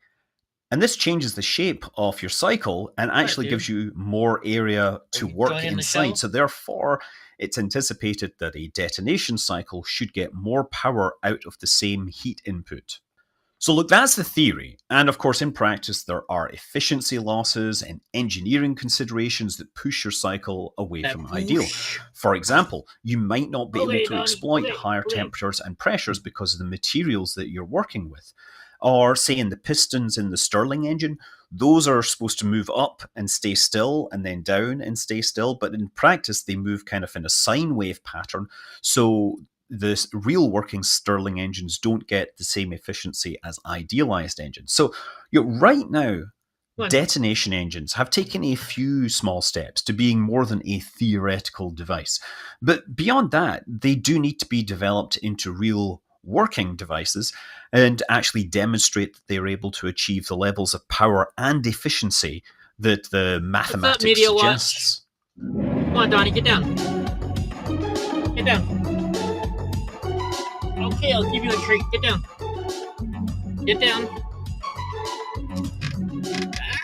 What's that, media? Donnie, okay, you're taking my ears off, dude. Give me your paw. Thank you. Jeez Louise. If you don't give him a treat, even though he's had like 10, he gets in the way of the show. There you go, Panda. Get one. Just so he'll get a treat. All right, does everybody understand how what do we call this one? A detonation engine works now? I still don't. But anyways, go back to X. Let's see what's going on over here. We were talking about that from this, right? From the Sean Ryan show. So Cory Booker's, let's see what Cory Booker's saying. He said, unmasking agents to detain people without cause is making Americans feel less safe. So you want to unmask them and let everybody go and threaten their family members, and then they want to quit their job because they have to show their faces? All of my life, 50 years I've been here, I've never been harassed by Border Patrol on this side of the border like this. This is outrageous. Why are we not allowed to be here? Because we're not white?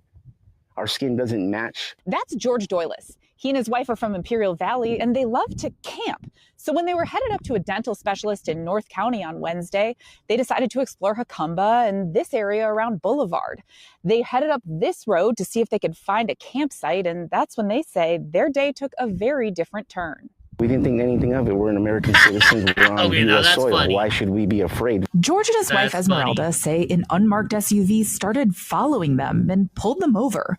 They say Border Patrol agents first approached wearing masks. So the reason why we're stopping you is because you did U-turns and there's a known alien out in the area. He told the agents where they were going and that they did not consent to any search. If you have a dentist appointment, it probably wasn't the best decision to be out in the middle of nowhere. No, we have the right to travel anywhere we want to travel. You do. You're absolutely right, you do. And I actually have the right and authority to stop you. The couple sat in their car as the agents brought a canine. It's called reasonable suspicion. Do you think that they had reasonable suspicion to stop you and search your vehicle? Not at all. Not at all. Really? The dog did smell us. So they're searching for an illegal alien in the area, and you're doing a whole bunch of turns and U-turns.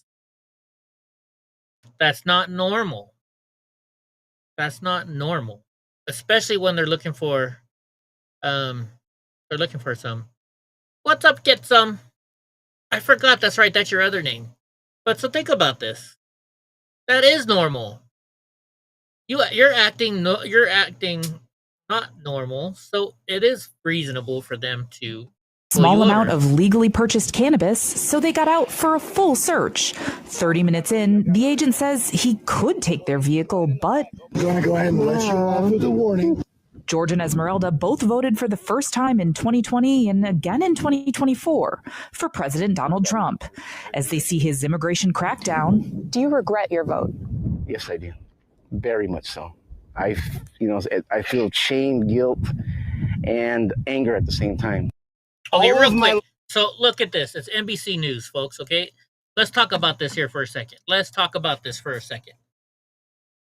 Okay, like I wanted to talk about this. I wanted to make a video on this. Hold on, let me go here because there's a clip that I want to show you guys, and I'm going to talk about this real quick here. So let's go over here. Let's post this clip up here, and let's. Oh shoot, you can't see it. Okay, here we go. I fucking can't stand seeing the American flag anymore. Anytime I see a car that's a sticker or they have the flag on the window tint, people sticking a flag out of their car or truck, people wearing a shirt with the American flag, a house flying a flag in someone's house window. My immediate thought is, you're a fucking Nazi fascist pig. Tell me that isn't fucking fucked up. Okay, so you see more and more of this, right? And I'm a big critic of X and Facebook and all these freaking fake posts. Okay, even like Graw today had to send us a message. Hey, is this a real post? Is this a real post? Is this a real video, Eddie? Because we don't know anymore. And the reason is this: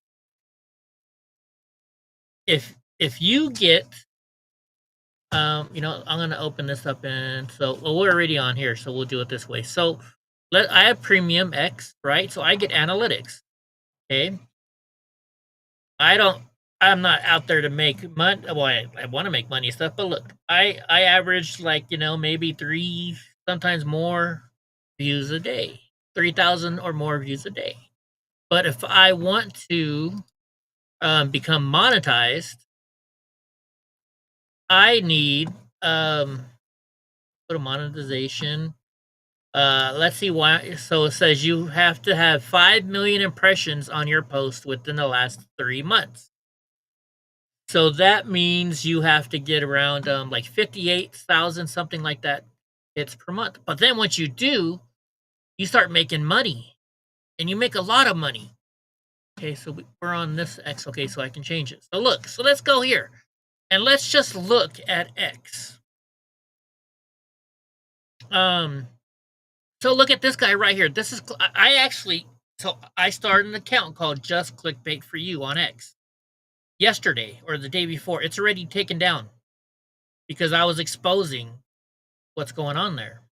So look, this guy says, "Am I following you? If not, let me know." It's had 24,000 hits in less than an hour. And look at 647,000 or 47 people has said, "Oh, let's look, let's see." I bet you're saying, "You're not following me. You're not following me." You don't. Just change that. You're not following me. You're not following me. You're not following me. So let's go and look at what this guy's follow rate is. And look at this. 546,000 people follow him, and he only follows 8,826 people. So he made this post. He made this post just to get likes, just to get views. He makes money on, for like every 1,000 people that look at their post, they get it. I don't know. Let's just say $1. I don't even know. You know what? We can ask Grok. Let's go to a new one. Go to X. We'll ask Grok.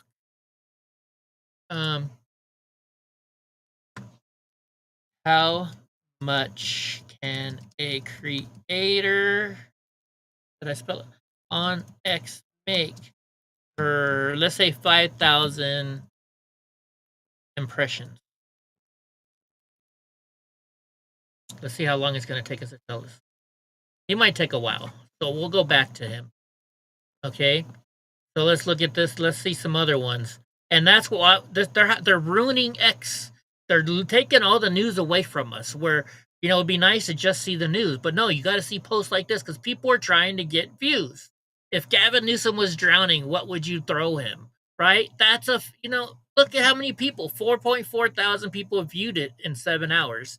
So this person must not be very big. And 183 answers. People will answer this stuff. That's why we got to fucking see it all the time. Because that's what people do. This is clickbait, folks. It's so you'll go and look at it. And they make money off of it. Let's see some more. What was the first major news story you remember as a child? Same thing. They're just trying to get this number up so they'll make money. That's all it is on X, folks. There are some people like me and others that do it to get the news out. But a lot of these people are just doing it for the likes. Johnny, this guy does it a lot. What goes well with chili and you can't say crackers? 3.4 thousand views, right? Let's go back over here and let's see if they're giving us an answer yet. Okay, earnings on X are not based on a fixed rate per impression. Instead, creators earn a share of ad revenue generated from ads displayed to replies in their content. So industry average is 8.5 million per let's see, derived from 8.5 million impressions, common benchmark. So like a high-end creator gets $1.68 for every 1,000 impressions. Typical creators get 3 cents per 1,000. So 3 cents per 1,000, okay? 3 cents per 1,000. Range from user reports, 50 cents per 1,000. Okay, let's go with that. 50 cents per 1,000. So this guy just made $1.50 for just posting that. All right, get some. The majority of clickbait is the majority of YouTube is clickbait. All of it's clickbait, right?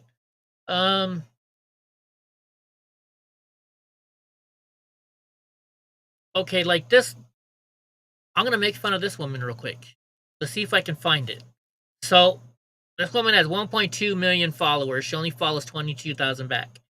She posted a video the other day of her acting like her legs are sexy from some workout video that she has. Okay, let me see if I can find it. And I was like, who'd want to look like that? See if we can find it. And I know this was all about sex, because sex fucking sells, right? So this woman, just wait till you see the clip and you'll understand what I mean when I play it for you. Oh, by the way, I love this Cindy Sweeney fake. Where is it? I think it was her. I don't think it was Brianna Morello. I think it was this one. This is all today, the shit that she posts. And I know it was like yesterday or the day before. Hold on. We'll find it.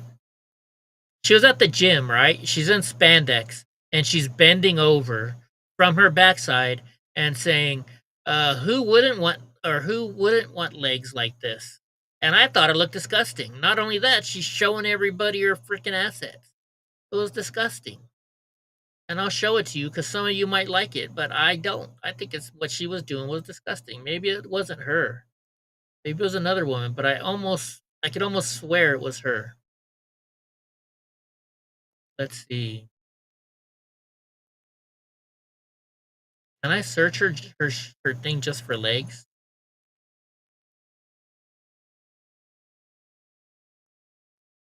And now I'm determined. Okay, fuck it. Let's go all the way back to the top. We just search her page alone. Oh yeah, here we go. Legs. No. Go by latest. This is it right here. What's stopping you from having legs like this? That's disgusting. I find this literally disgusting. And look, why do you think she's showing you that? We all know why she's showing that. Tell me that's not disgusting. Tell me that's not fucking disgusting. Am I the only one that said that? Let's see some of the replies. I skipped leg day. I'm already crippled and look bad enough. Why would I want to make my legs look like that? Even in not wanting legs like that. But they do it so that way they'll get views, right? All these people are doing this stuff for views. Why is this woman... Oh, we already... Why is this woman going and why is that other woman that we showed a little while ago? What was she showing?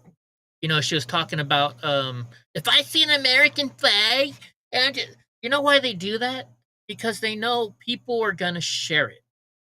They do that for the clicks, folks. Every time you see a video of some liberal crying and whining about something, they're doing it to get either attention, likes, or views. Mostly for the money, folks. And every single one of you fall for it. I've fallen for it. We've all fallen for it.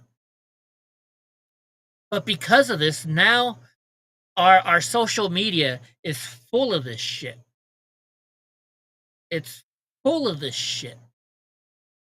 And so if you want to go on X and look up real political stuff, it's hard to find because all you're seeing are posts of them just saying,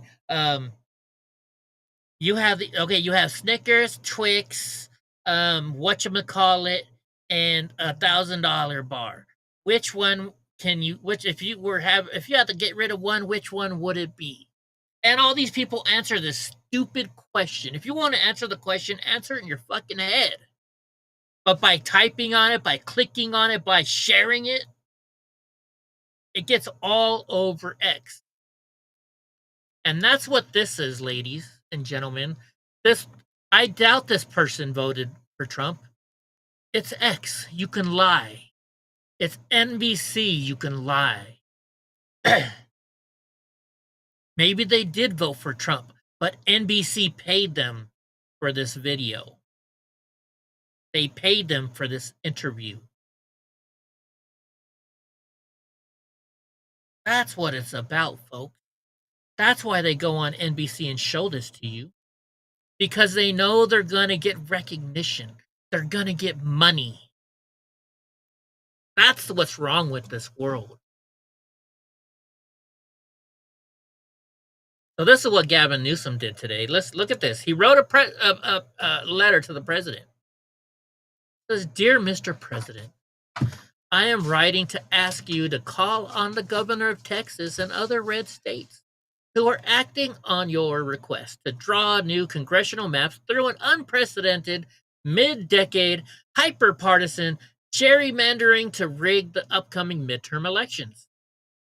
To stop these efforts, well, you are playing with fire, risking the destabilization of our democracy while knowing that California can neutralize any gains you hope to make. This attempt to rig the congressional maps to hold on to power before a single vote is cast in the 2026 election is an affront to the American democracy. This is not what the founders envisioned, and California cannot stand idly by as this power grab unfolds." And look, as soon as I start telling people to stop, liking those posts and sharing those posts, I went from 15 to 10. And I'm telling you guys, now I'm down to 9. I don't do this for the money. I don't make much of it. I do this to question everything. That's why I changed the name, is to question everything. Because I'm sick and tired of these fake people putting out fake news and idiots who don't do their research to fucking check it out, to learn. Anyways, so Gavin Newsom said, "This is not what the founders envisioned, and California cannot stand by idly as the power grab unfolds. I do not do this lightly, as I believe legislative district maps should be drawn by independent, citizen-led efforts, as we have done in California for the last 2 decades. Bullshit. If you will not stand down, I will be forced to lead an effort to redraw the maps in California to offset the rigging of maps in red states. But if the other states call off their redistricting efforts, we will be happy to do the same, and American democracy will be better for it." California has been gerrymandering for years. Gerrymandering for years. When I lived in Madera, when I first got there, I was in a congressional district, and it was a Republican. Then all of a sudden, they redistrict the lines, and all of a sudden, I was stuck with the Democrat and the idiot, Bob Costa, not Bob Costa, Jim Costa. I'm sorry, the idiot Jim Costa. California's been doing it already. California is one of the, if not the most blue state, it is the bluest state. Big fucking deal. He's doing this to get attention. He's doing this to act like he's a tough guy so he can win the presidential election.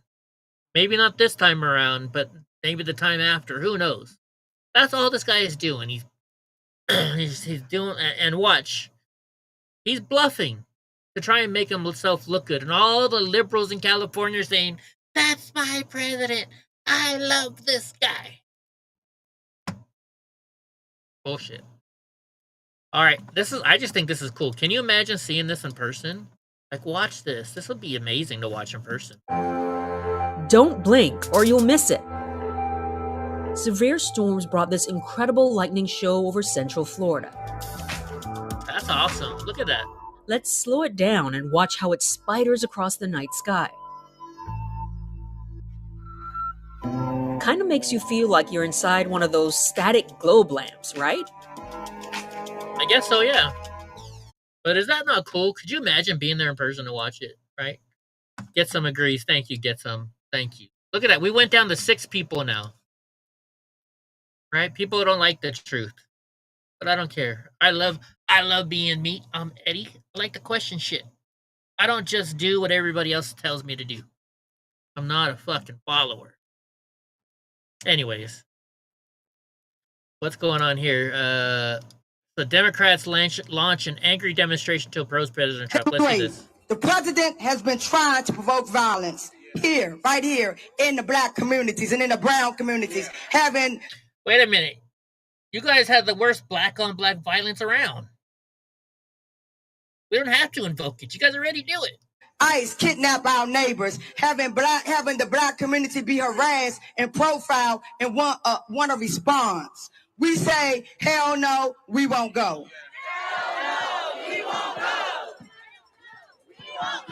Oh my God. When we say we won't go, that means we're not going to those mass incarceration into their prisons and enslavement. Show some leg. We won't go into their. If I show some leg, get some, then I might make money because they'll pay me to put my clothes back on, right? Oh my gosh. I wonder, speaking of getting paid, I wonder how much these people are getting paid here. There's those in what do you call his beautiful centers that he got. We won't go to where alligators live. Hell no, we won't go. Because you're an American citizen, you dumb bitch. Hell no, we won't go. Hell no, we won't go. This is the problem. And this is why I hate that people share fake shit on the news. Or on X, on Facebook, on wherever the hell you are. Because there's people out there saying they're taking Americans to Alligator Alcatraz. No, they're not. They're taking illegal aliens down there. But these fucking dumbass people believe it. Today, we gather to speak plainly about policy path that sounds strong, but in truth, it weakens the very safety we seek. We believe there is a better way to protect us all. One that respects rights to build trust and keep our communities truly safe, and that is fascism-free. Fear is not a roadmap to safety. It is a burial. It fails hardest on the black communities that already we bear a disproportionate share of surveillance, stops, and forces. I want to be clear. We've been here before. This is a long history. Well before today, the black communities bear the brunt of aggressive policing. Data and reports from many credible organizations show patterns. Black people are more likely to be stopped, searched, questioned, arrested, and harmed in encounters with the law. When we add the presence of federal agents or the National Guard to daily life in these neighborhoods, the burden can multiply. not by making harm more rare, but making it more visible and more likely to escalate. So be clear, this has been going on, but as you bring more policemen, it's going to escalate. Black Washingtonians have long recognized that community violence cannot be solved through state violence and have asked for meaningful investments and solutions that are proven to work. Racist over-policing goes beyond D.C. as the roots of American policing in many regions, like enslaved patrol. Police have been enslaving and murdering Black people with freedom for punishment for centuries. Why are you bringing up bullshit? I stand in front of you today with a signal to the residents of D.C. and the country that we will not be idle as oppressive structures try to harm our communities and take power. The fight for Black liberation and the liberation of all people will not stop no matter our oppression, intimidation, manipulation tactics. We have the right manipulation to demand tactics. respect, to protect. Well, then, if you don't like manipulation tactics, you got to stop being a Democrat and listening to Democrats. Protect ourselves and protect each other.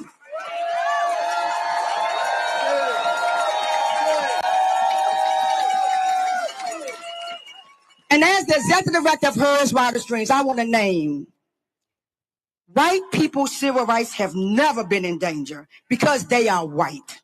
The white civil rights represents the desire from the Jim Crow. Pulling out that race card. At Hers Wildest Dreams, and as we support Free DC, we're fighting against mass incarceration, policing, ICE, violence towards immigrants and Muslims, violence in Palestine, worker exploitation, and more. We're fighting for freedom and safety. You know, she didn't say anything about Israel. She didn't say anything about Israel. It's always the white man's fault. Always the white man's fault. Another Elizabeth Warren. So Republicans in Congress expects that. Now let me let her read it so I don't got to hear it twice. Donald Trump and Republicans in Congress are trying to pull a fast one on us. For months, Trump has been going after the Department of Education. He fired half the staff, signed an executive. Does anybody like what she just said? It made me it sounded like I was watching Bill Nye the Science Guy. Doesn't she? Maybe that's where she got it from. She's got the look from Bill Nye the Science Guy. She should start wearing a bow tie. Order to dismantle the agency, and now he's trying to defund the department altogether. Here's his master plan. Right now, Republicans and Democrats are trying to negotiate a deal on how to fund the Department of Education for next year. To get this funding passed, the Republicans need some Democrats to support it. So they get some stuff they want. We get some stuff we want. That is how the process works. But right now, the White House is saying out loud that after we pass this bipartisan deal, they want the Republicans in Congress to use a shady trick to rip away the money that we just negotiated. That shady trick is called a rescissions package. Oh, you mean the one that we learned from you? The one that we learned from Democrats? How dare the Republicans? Oh my gosh. How dare you use the tactics that we use? House Oversight Committee wants to gather evidence that could overturn Biden's pardons and executive orders. Great, I like it. But are they actually going to do anything about it? Are they actually going to do anything about it? We haven't seen any arrests yet. 200 plus days in, no arrests. President Trump warns homeless people to leave Washington, D.C. immediately. See, that's an issue. Here's where I think we need to find a way to do something about homelessness, okay? My ex-wife used to work at a homeless shelter, so I know a little bit about what goes on down there. And I've said this many times, and I'll say it again. In Madera alone, a little town of like 60,000 people, something like that. Yeah, we had 3 homeless shelters. One was through the church, the rescue mission, right? You had to leave by, I don't know, it was 5 or 6 o'clock in the morning. You had to leave. You stayed away all day long. And they say they do that to force you to go to work. They don't go to work. They go out and do drugs the whole time. Then you come in around 4:30, 5, 6 o'clock, whatever time it is. And you get a meal, but only after you go to church. So in order to stay there, you got to go to Mass. Which, I mean, that seems like no big deal to me. You know what? If I'm getting a free home, I'll go to church, right? Even if I don't want to go to church. And they can only stay there for like 30 days at a time. Then they have to take 30 days off, something like that, right? Not very good for the homeless people. Then there's another one where to even get in the place, you have to pass the drug test. You can't go in there if you're high or on alcohol or drugs or anything like that. So if you're trying to get off of drugs or alcohol and you need help to get off drugs or alcohol, they won't help you because you're not. They won't help you get off drugs. They want to help you get off drugs and alcohol, but they'll only help you if you're not on drugs or alcohol. How does that make sense, right? But they get grants from the state and from the federal government all the time. Then the third one I know a lot more about because my wife actually worked. This one was only for women. And this one, in order to get into the program, you had to prove that you had been homeless for at least a year. You had to prove it. How do you prove that you're homeless for a year, number one? But people did it because there was the beds were filled, right? But this one was different. That's the worst part of it. But once you get in there, there's no drug tests. There's nothing they could do. Because, they were open 24 hours. So most of the time, my ex-wife worked the night shift. The way it worked was this, she would come home complaining all the time. Man, these fucking chicks, they keep bringing guys home that they're pimping to so they can make money. So they're sleeping with guys using the apartments that we let them live in for free. So why didn't you kick them out? We're not allowed to kick them out. How come you're not allowed to kick them out? Well, because if we kick them out, then we don't get the money from the federal government. So they don't kick them out. They catch them doing drugs on the property. Oh, they don't kick them out. They don't do anything because they don't want to lose their government funding. Every October, she would come, we'd be sitting at home and she's like, all right, help me shop at Costco.com. And I was like, okay, what are we shopping for? She's like, I don't know, whatever. Like, what do you mean, whatever? Well, this is the end of the year, because the end of the year for most businesses is not December 31st, like October something. Maybe it was September, I forget. And so she's like, well, we're over budget, or we're under budget by like $20,000. We need to spend $20,000 or else we won't get that money next year. So she'd go on Walmart or Costco.com and she'd just start buying shit with the company credit card. They gave her a price. So she, and it had to be something, that the facility used. So, you know what? We need a new, an outdoor table with an umbrella. Like, didn't you guys buy one last year? Like, yeah, but it's been outside for a year, so we can say we need a new one. It's no big deal. Or, you know what? Look, we got to buy some of these plants because we need to have more plants on the property so we're green. But didn't you buy a whole bunch of plants last year? What happened to them? Oh, they died. That's how it works, folks. So that's why we need to fix the homelessness issue and not just kick them out of D.C. What's going to happen? You kick them out of D.C.? I'd hate to be all the cities around D.C. because then they're all going to go there, right? And then they're just going to kick them somewhere else. Just saying. Fiscal year. Thank you. Get some. All right. ICE using Trump's voice to make announcements So in Portland, every single night, they sit outside the ICE facility and Antifa messes around with ICE, right? And then it's not very big. Sorry. Whoever made this didn't make it right. But so the ICE agents started using President Trump's voice, or maybe President Trump did it for him, but this is funny. Watch. This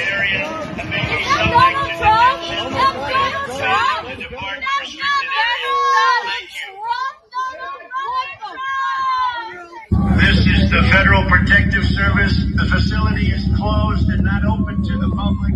Stay out of the area of the driveway to allow for vehicular traffic. Remain on the sidewalk or across the street. Everyone must leave this restricted area Now that's trolling. Thank you.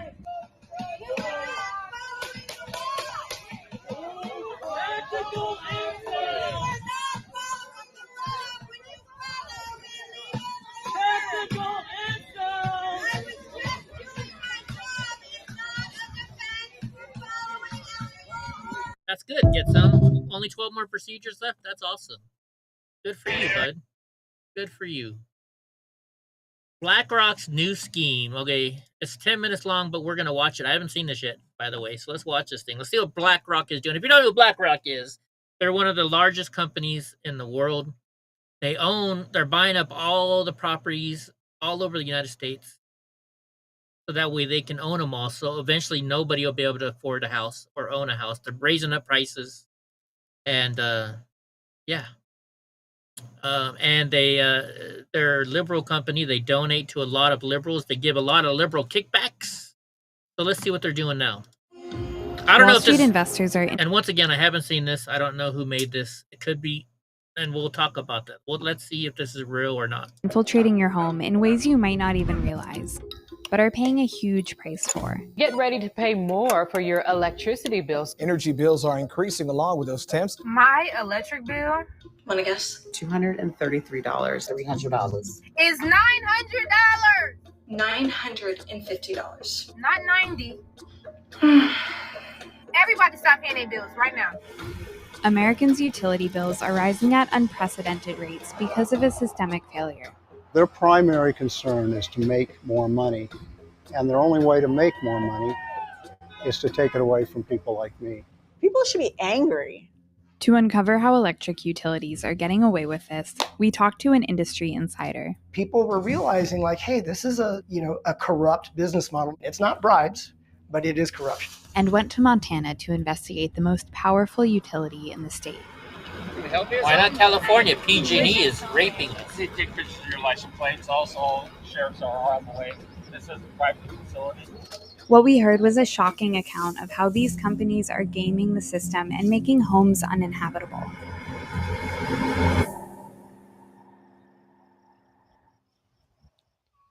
Get the horse. He's drying pretty fast. My property boundary is here, and then obviously look north, and there you have the plant. You can feel it vibrating inside of our house. Casey and her father Steve live in Laurel, Montana. 2 years ago, the state's largest utility began building a $320 million methane gas power plant, less than a mile from Casey's house. This is the most populated area in the state, and yet they build a power plant right smack dab in the middle of it. They just kind of shoved it down our throats, this area, this residential area, and claimed it was in an industrial area. Northwestern provides power for more than 2/3 of Montanans. The company claimed this new gas plant was critical to an even cleaner energy future. It's all bullshit. That's what it is. Just kind of feels like local government just pushes through whatever Northwestern wants. They're literally, it's like shooting, what's the expression? Shooting ducks in a barrel. Mark Ellis is a financial consultant who used to work at one of the largest utilities in the U.S. He saw the corrupt business model that companies like Northwestern are using firsthand. A lot of people don't realize that their local utility company is a for-profit company. And like any other for-profit company, their incentive is to maximize profits. Northwestern Energy is an investor-owned utility. Its biggest shareholders are massive investment firms like BlackRock and Vanguard. Almost 2/3 of U.S. electric utilities are investor-owned. Their main goal is not to provide affordable power for the community, but to generate profit. The utilities' profits are basically a fixed percentage on the amount of capital they invest in infrastructure, power plants, pipe. Okay, real quick, folks. This is basic business math. I've been telling you guys this for years. Every time somebody says, oh, we need to charge more taxes to Amazon, you're just charging more taxes to yourself, you idiots. If a business says, I want to make $5 for every can of this I sell, if you raise their taxes, then they're going to raise the price of this by the taxes that they have to pay on it. Because they'll still make their $5. The only person you're hurting by taxing Amazon more is yourself. And this is why. Listen to it. This is exactly true. I haven't watched this video yet. But look, he said they have to make a certain amount of profits, right? Lines, distribution systems. The more expensive a project, the more money investors get out of that fixed profit percentage. So if their profit is based on how much they invest, and like every other investor-owned company, they want to maximize profits, how do they do that? By maximizing the amount of capital they invest. Yellowstone County Generating Station is a 175 megawatt gas plant, and it is the most expensive type of gas plant you can build today. But the utility wanted to build that because, in my mind, it's expensive, and that earns it a higher amount of money for its shareholders over time. But unlike the profits of other companies, utilities' profits are set by government regulators. So in principle, the regulator's job is to balance the consumer and the investor interest, right? Based on my work and the observations of many others, regulators are not doing their job when it comes to balancing those interests with respect to setting the appropriate level of utility profits. Northwestern is currently asking Montana's regulators, the Public Service Commission or PSC, to approve a 9.6% profit on its investments, which now include the costly Yellowstone gas plant. Northwestern is back in the rate case right now, arguing that all of the costs for this plant were justified. We understand that increases in utility bills are difficult, especially when families are already managing rising costs in other areas. This is why we've worked hard to keep the impact as low as possible while still making critical investments needed to keep the lights on and the heat flowing. Northwestern wants to acquire the most expensive resources that it can get away with in order to earn a greater return for its shareholders. And it wants to convince the Utility Commission to charge customers for those at a really sweet return on equity. Regulators are supposed to grant profits that are fair and reasonable in order to avoid driving up costs for consumers that utilities serve. But the financial evidence is that these profits, or what's called the cost of capital, should be much lower. There are models that have been used for decades, not just in utilities, but all over finance to estimate the cost of capital for any business. So you can run those models, and if you run them correctly, you come in around 5.5% to 6%. But utilities are repeatedly granted profits of around 9 to 10%. Customers pay both for the investments and they pay for the excess profits. The excess profits alone are about $50 billion a year nationwide. So it works out to about $300 a household. I agree, get some. So it's real Nuclear money. is better. Your families and your communities. Thank you very much for being here. We are here today because we are fed up. We are here because Northwest Energy is out of control. How many of you have felt the squeeze of your wallets lately? How many of you are tired of seeing your hard-earned money disappear into the wallets of a greedy monopoly? In addition to approving Northwestern's profit, the PSC approves the rates the utility can charge its customers. 2 years ago, the PSC approved a 28% rate hike. And now Northwestern is back, asking for another 20% increase. I see people trying to work longer hours, sometimes 6 days a week, 8 to 12-hour days, or juggling different, several jobs. I see people turning off their lights. I see people in mobile home parks where there's not good insulation, being cold during the winter because they don't want to use more gas. My 20,000 constituents certainly can't afford a senseless increase in energy costs simply to pay for the Laurel natural gas generating fossil fuel plant. Right, gets on 28%. Since 2020, the last time I looked at the data, publicly owned utilities, their rates have basically just gone up a little bit below inflation, but investor-owned utilities have gone up much faster than inflation. As a utility consumer, I'm confused. Is Northwestern Energy regulating this body, or is this body regulating Northwest Energy? You just can't give these rate increases and look out for the best interests of the actual average everyday user. I think they try really hard to try to protect the people, but I think their hands are really tied because of politics. The PSC is still deciding on Northwestern's proposed rate increases. What they do could set a new precedent for what utilities are able to get away with nationwide.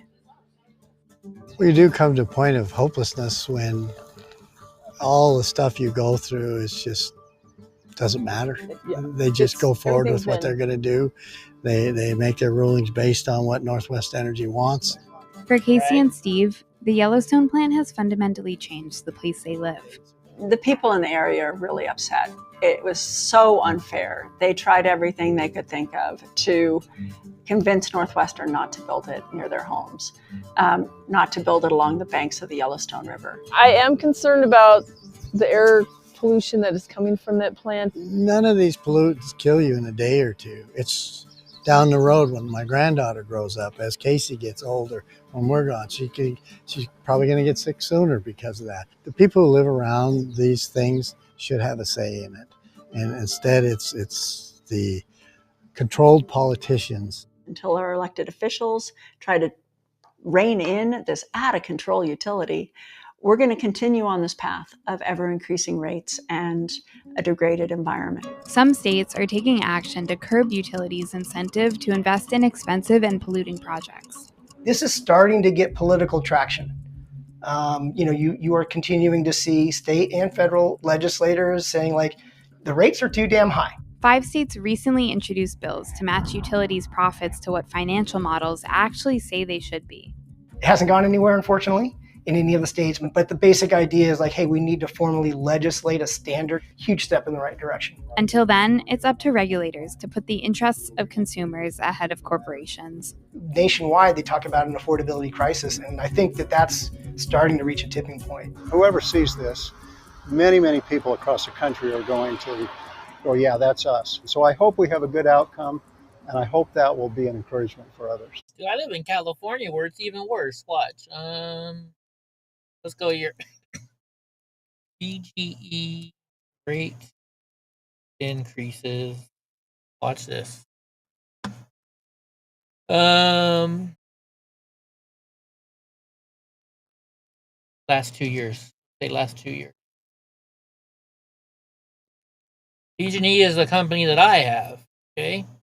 So electricity rates for PG&E rates have significantly increased over the past 2 years, with some customers experiencing bill increases of nearly 100%.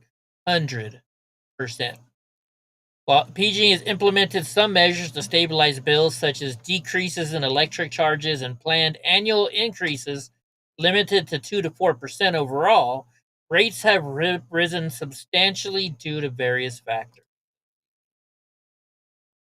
One analysis showed that residential customers are paying an average of $300 per month for combined gas and electric service, up from $179 in 2020. So in 5 years, almost doubled.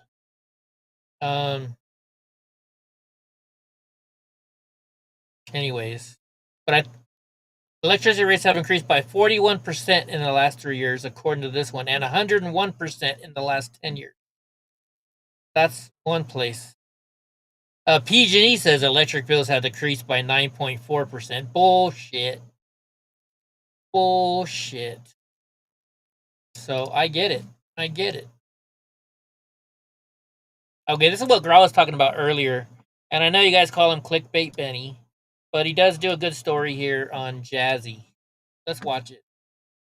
Yo, what's up, guys? We are in Dallas, Texas today in the heart of Jasmine Crockett's district.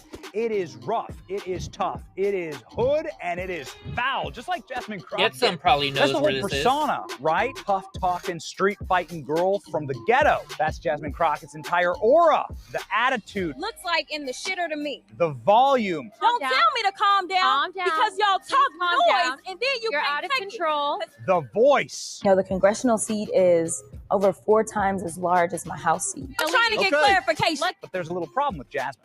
It's all a lie. She's code switching. She's a fraud, and we can prove it today. This is where Jasmine says she's from, but this is where Jasmine's really from.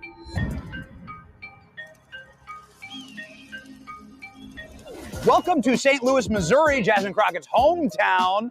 So let me show you where Jasmine Crockett's really from. Welcome to St. Louis, specifically the Republican suburbs of St. Louis, with the mansions, country clubs, and private schools.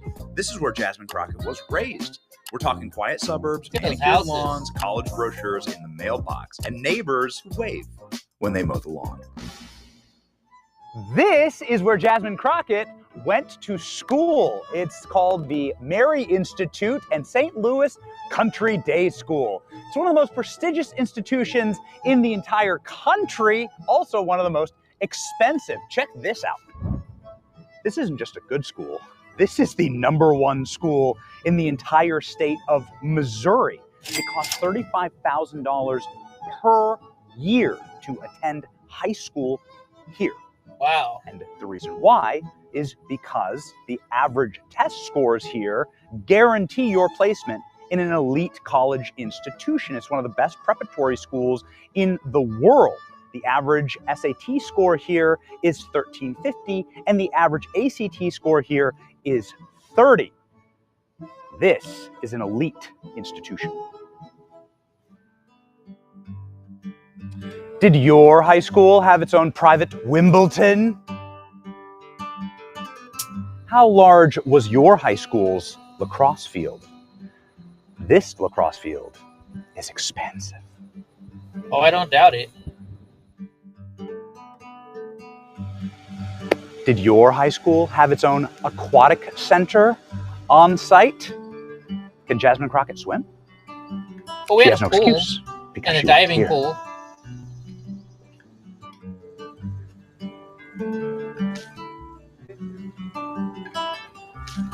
This is where Yasmin learned to play clarinet by the apple tree on this beautiful campus of the Mary Institute St. Louis Country Day School.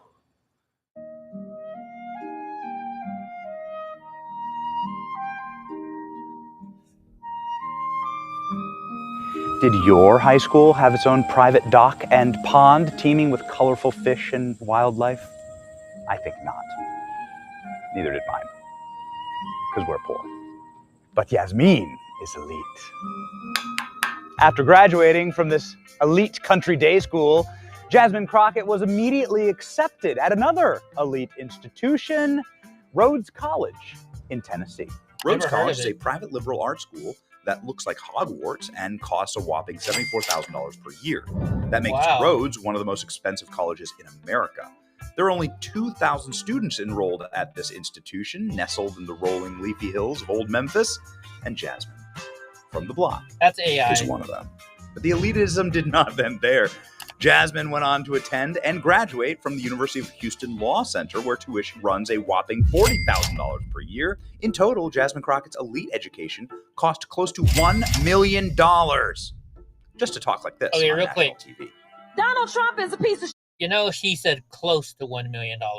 That could be $300,000. It's just what's your interpretation of close. Okay, let's just put that out there. Because what the one was 70,000 a year. Or no, wait. How the high school is 40,000 or 35,000 a year, right? That's 140,000 over 4 years. I'm guessing he's including that, so it's 140. Then it was 75,000. Go to political science school. 75, so that's 150, so that's 300, so that's a $440,000, right? And then 40,000 a year to go to that other, which is maybe 160,000. So that's not even close to $1 million. Let's just put it there. Okay, we know that. He is. But in a functioning democracy. Tisk, tisk. What would Yasmin's English instructors here think of her now? Ah, how time goes by. I forgot. Jasmine Crockett didn't always used to talk like a hood rat. For most of her life, Jasmine talked like this. I just got to Austin, and I had to meet 5 people to get here. After graduating law school, Jasmine went on to start her own law firm. She got elected immediately to the Texas State House and then moved swiftly to the U.S. Congress with the help of just a few foreign billionaires along the way. And now she's polling for president in 2028. If anything, Jasmine Crockett's life story is not a condemnation of systemic racism in America, but the true definition of obscene American privilege, that anyone from anywhere can be and do anything. This isn't started from the bottom, now we're here. This is started from the Neighborhood Watch, and now we're in the HOA. Here's what your average street looks like in South Dallas, where Jasmine Crockett represents. The best part about Jasmine Crockett's district is free public bathrooms. Think about it. That's where your tax dollars are going. Brown New Deal. Man, someone was having a cookout right here. Pan and the charcoals are ready to go. Jasmine, why did you invite us to the cookout? Look, there's the pans. And here's the rest of the cookout right here. And here's what your average street looks like in St. Louis, in the suburbs where Jasmine Crockett's from. Here's what a school looks like in South Dallas. Here's an elementary school in the heart of Jasmine Crockett's district. Let's go ahead and check on the environment in which these kids are learning. You have burned down buildings in every direction. Nothing's open. FDJT has been tagged on this building. Everything is just blight. Everything is been destroyed. Empty booze bottles sitting in the parking lot. Did Jasmine Crockett write FDJT? Maybe that's her contribution here. Decline is a choice. None of those businesses are open. All of them have been shuttered and burned to the ground. This is where the students are learning. It's bad. So that's the big school in Jasmine Crockett's district. You can see the playground and everything like that. There are kids playing on it. Here's the walkway to school in Crockett's district. This is what the children She's in the west part of Dallas? Every single day. Interesting. Well, they do call him Clickbait I don't know Benny. how many booze bottles there are, how many beer cans. You can't trust anybody. Just a reminder that it's people who represent districts like these that want to bring you the Green New Deal. They're the ones who call themselves environmentalists. Remember that. And here's what a school looks like in St. Louis.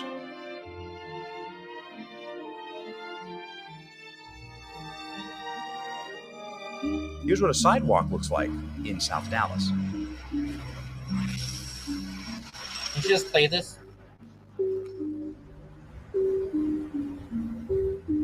And here's what a sidewalk looks like in St. Louis. Oh, and the worst part, my bad.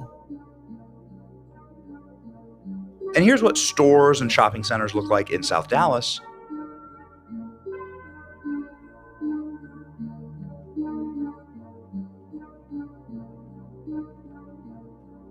Never seen so many downed power lines in my life. It's like the broken windows theory. When you let one window get broken, you're going to let every window get broken because criminals think that they can get away with it. And Jasmine Crockett and people who represent her ideology have gotten away with destroying South you know Dallas. all about it. Look at this once thriving business, this once thriving area. And this is every single business that we see in the district. It's all a bombed out ruin of itself. It's a total collapsed society. What happened here? Well, it's pretty obvious. The progressive politics of Jasmine Crockett, single party rule that has decided to vote against commerce, against the free market, and against safety for the people here. It's pretty sad that kids have to grow up like this. We're hoping for better. We're hoping the kids in Jasmine's district get to grow up like her someday, right? Texas has one of the most booming economies in the entire country. It has a bigger GDP than most countries on earth. Yet in Jasmine Crockett's district, you can find homeless encampments right here behind us. A sad story about how this district's managed. Well, So we're going to go now 210 because maybe? The homeless guy just came What do I mean? tearing That's off the area after code, us. dumbass. In here. What is it, like 87 or Dangerous, 7? dangerous I district. forget what it was. Going And to Fort here's Worth. what stores and shopping centers look like in St. Louis. Get the point? Jasmine built her political career on the idea that she came from the struggle. In reality, she's using those who are struggling for power and treating the little guy like garbage. A recent article details how abusive Jasmine Crockett is to her staff, saying that she's lazy and erratic, screams at them, and that she uses them for grunt and brute labor, that she makes them serve her hand and foot like a queen, and nobody likes working for her because of this arrogant, elitist attitude. I wouldn't doubt that. Because of Jasmine Crockett's upbringing, that she behaves this way. Someone should ask. While Jasmine is being an abusive tyrant in Washington, D.C., her district suffers. A man who's lived here 63 years explains the changes. You know as that he guy sits gets them? at an abandoned gas station. Carl? Carl. How we doing, man? You been here 63 years? 63 damn years. You've seen a lot. Man, I've seen a lot of help. I've seen a lot of people pass away. Too much violence? Yeah. So I'm used to it, you know. I can walk through like elderly people, you know, they kind of scared, you know, walk to the store and stuff because these young kids be out here, you know, selling that shit, man. It just, you know, this things have changed, man. Gotten for the better or for the worse? It don't got a little worse. Tiffany? Ain't got no, Oh, yeah. Get no better. That's too bad to hear. What would you like to see fixed, Carl? I'd like to see the city get fixed. You know, the whole city, man, you know. Because, like I said, it was wild to us doing drive-bys and shooting and all that type of stuff, man. You know, that ain't fun. When I was raised up, we didn't do all that. I didn't get through fighting. Goddamn, we go drink a beer together. That's what you do. The people living in South Dallas were kind to us. They were warm and genteel and welcoming. They had some Southern charm. They've seen better days, and they deserve better than a code-switching theater kid playing a hood rat representing them. The Jasmine Crockett story is all too common in American politics. Somebody who's lying to you, defrauding you, stealing from you, leaving your neighborhoods looking like this. They take the power and they leave you with nothing. It's an important reminder that you really shouldn't put your faith in communists, socialists, or the next big thing. There's no substitute for this. Spending on the block here in Dallas. Oh, he gave himself a nickname. Interesting. So I hope these people remember the owners of Peanut the Squirrel? They filed a $10 million lawsuit against the state of New York. I hope they get it. Don't go into somebody's house and kill their freaking squirrel. So a teen is held on a $200,000 bail for Times Square triple shooting. The 17-year-old Jaden. Oh, I messed up on that one. That's a mess up. He attempted murder charges and opening fire on in New York Times. He hit his 19-year-old target plus 2 bystanders. Wow.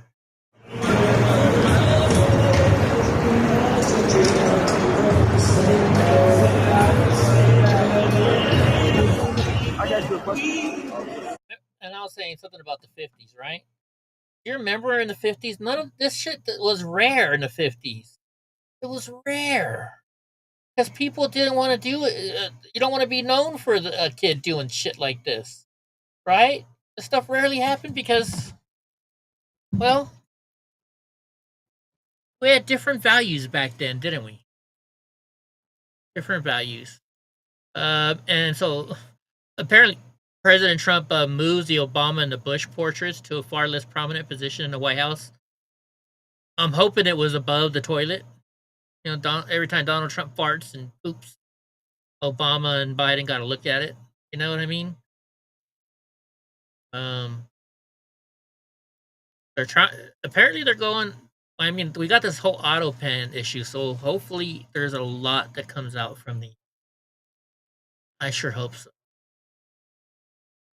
Fast food restaurant worker, dad of one, survives being shot in the face by twin sisters after they complained about a $3 burger. They're complaining about a $3 burger. So what do? You shoot the guy? I agree. Get some bad parenting has a lot to do with it. So much to do with it. Anyways, I gotta get up early. I have a doctor's appointment I gotta go to, and then, of course. So, if you don't know, you can't buy gas pressure washers here in California. You can use them here, but you just can't buy them here. So, I bought one in Reno. Got home. It worked for like an hour. And then it died. Tried to pull, and it wouldn't pull.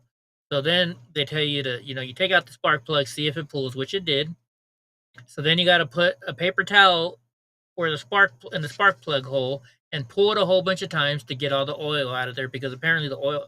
Well, anyways, so then I did that. It ran for like 10, 15 minutes. Then the next day, then I had to do it again, and this time it only ran for 5 minutes. Now today it was like 2 minutes. So I called them up, and I was worried they're gonna mess with me about living in California, but they didn't.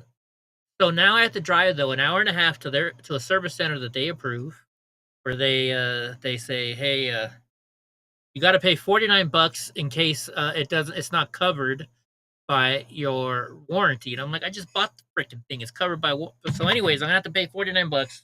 Take it an hour and a half each way, and I got a doctor's appointment at 8:15 in the morning. So me and Donnie are gonna have a long ride tomorrow, and plus I gotta go use the restroom. So thank y'all for being here. Get some. I'm glad you're feeling better. Everybody have a great night, and come on back tomorrow. So we'll see y'all later, guys. We're gonna end it here. Too much oil in the case? You think so? I filled it up to the level where it's said to be. Okay, I'll check that out. Get some. Thanks. Yeah, we watching Eddie getting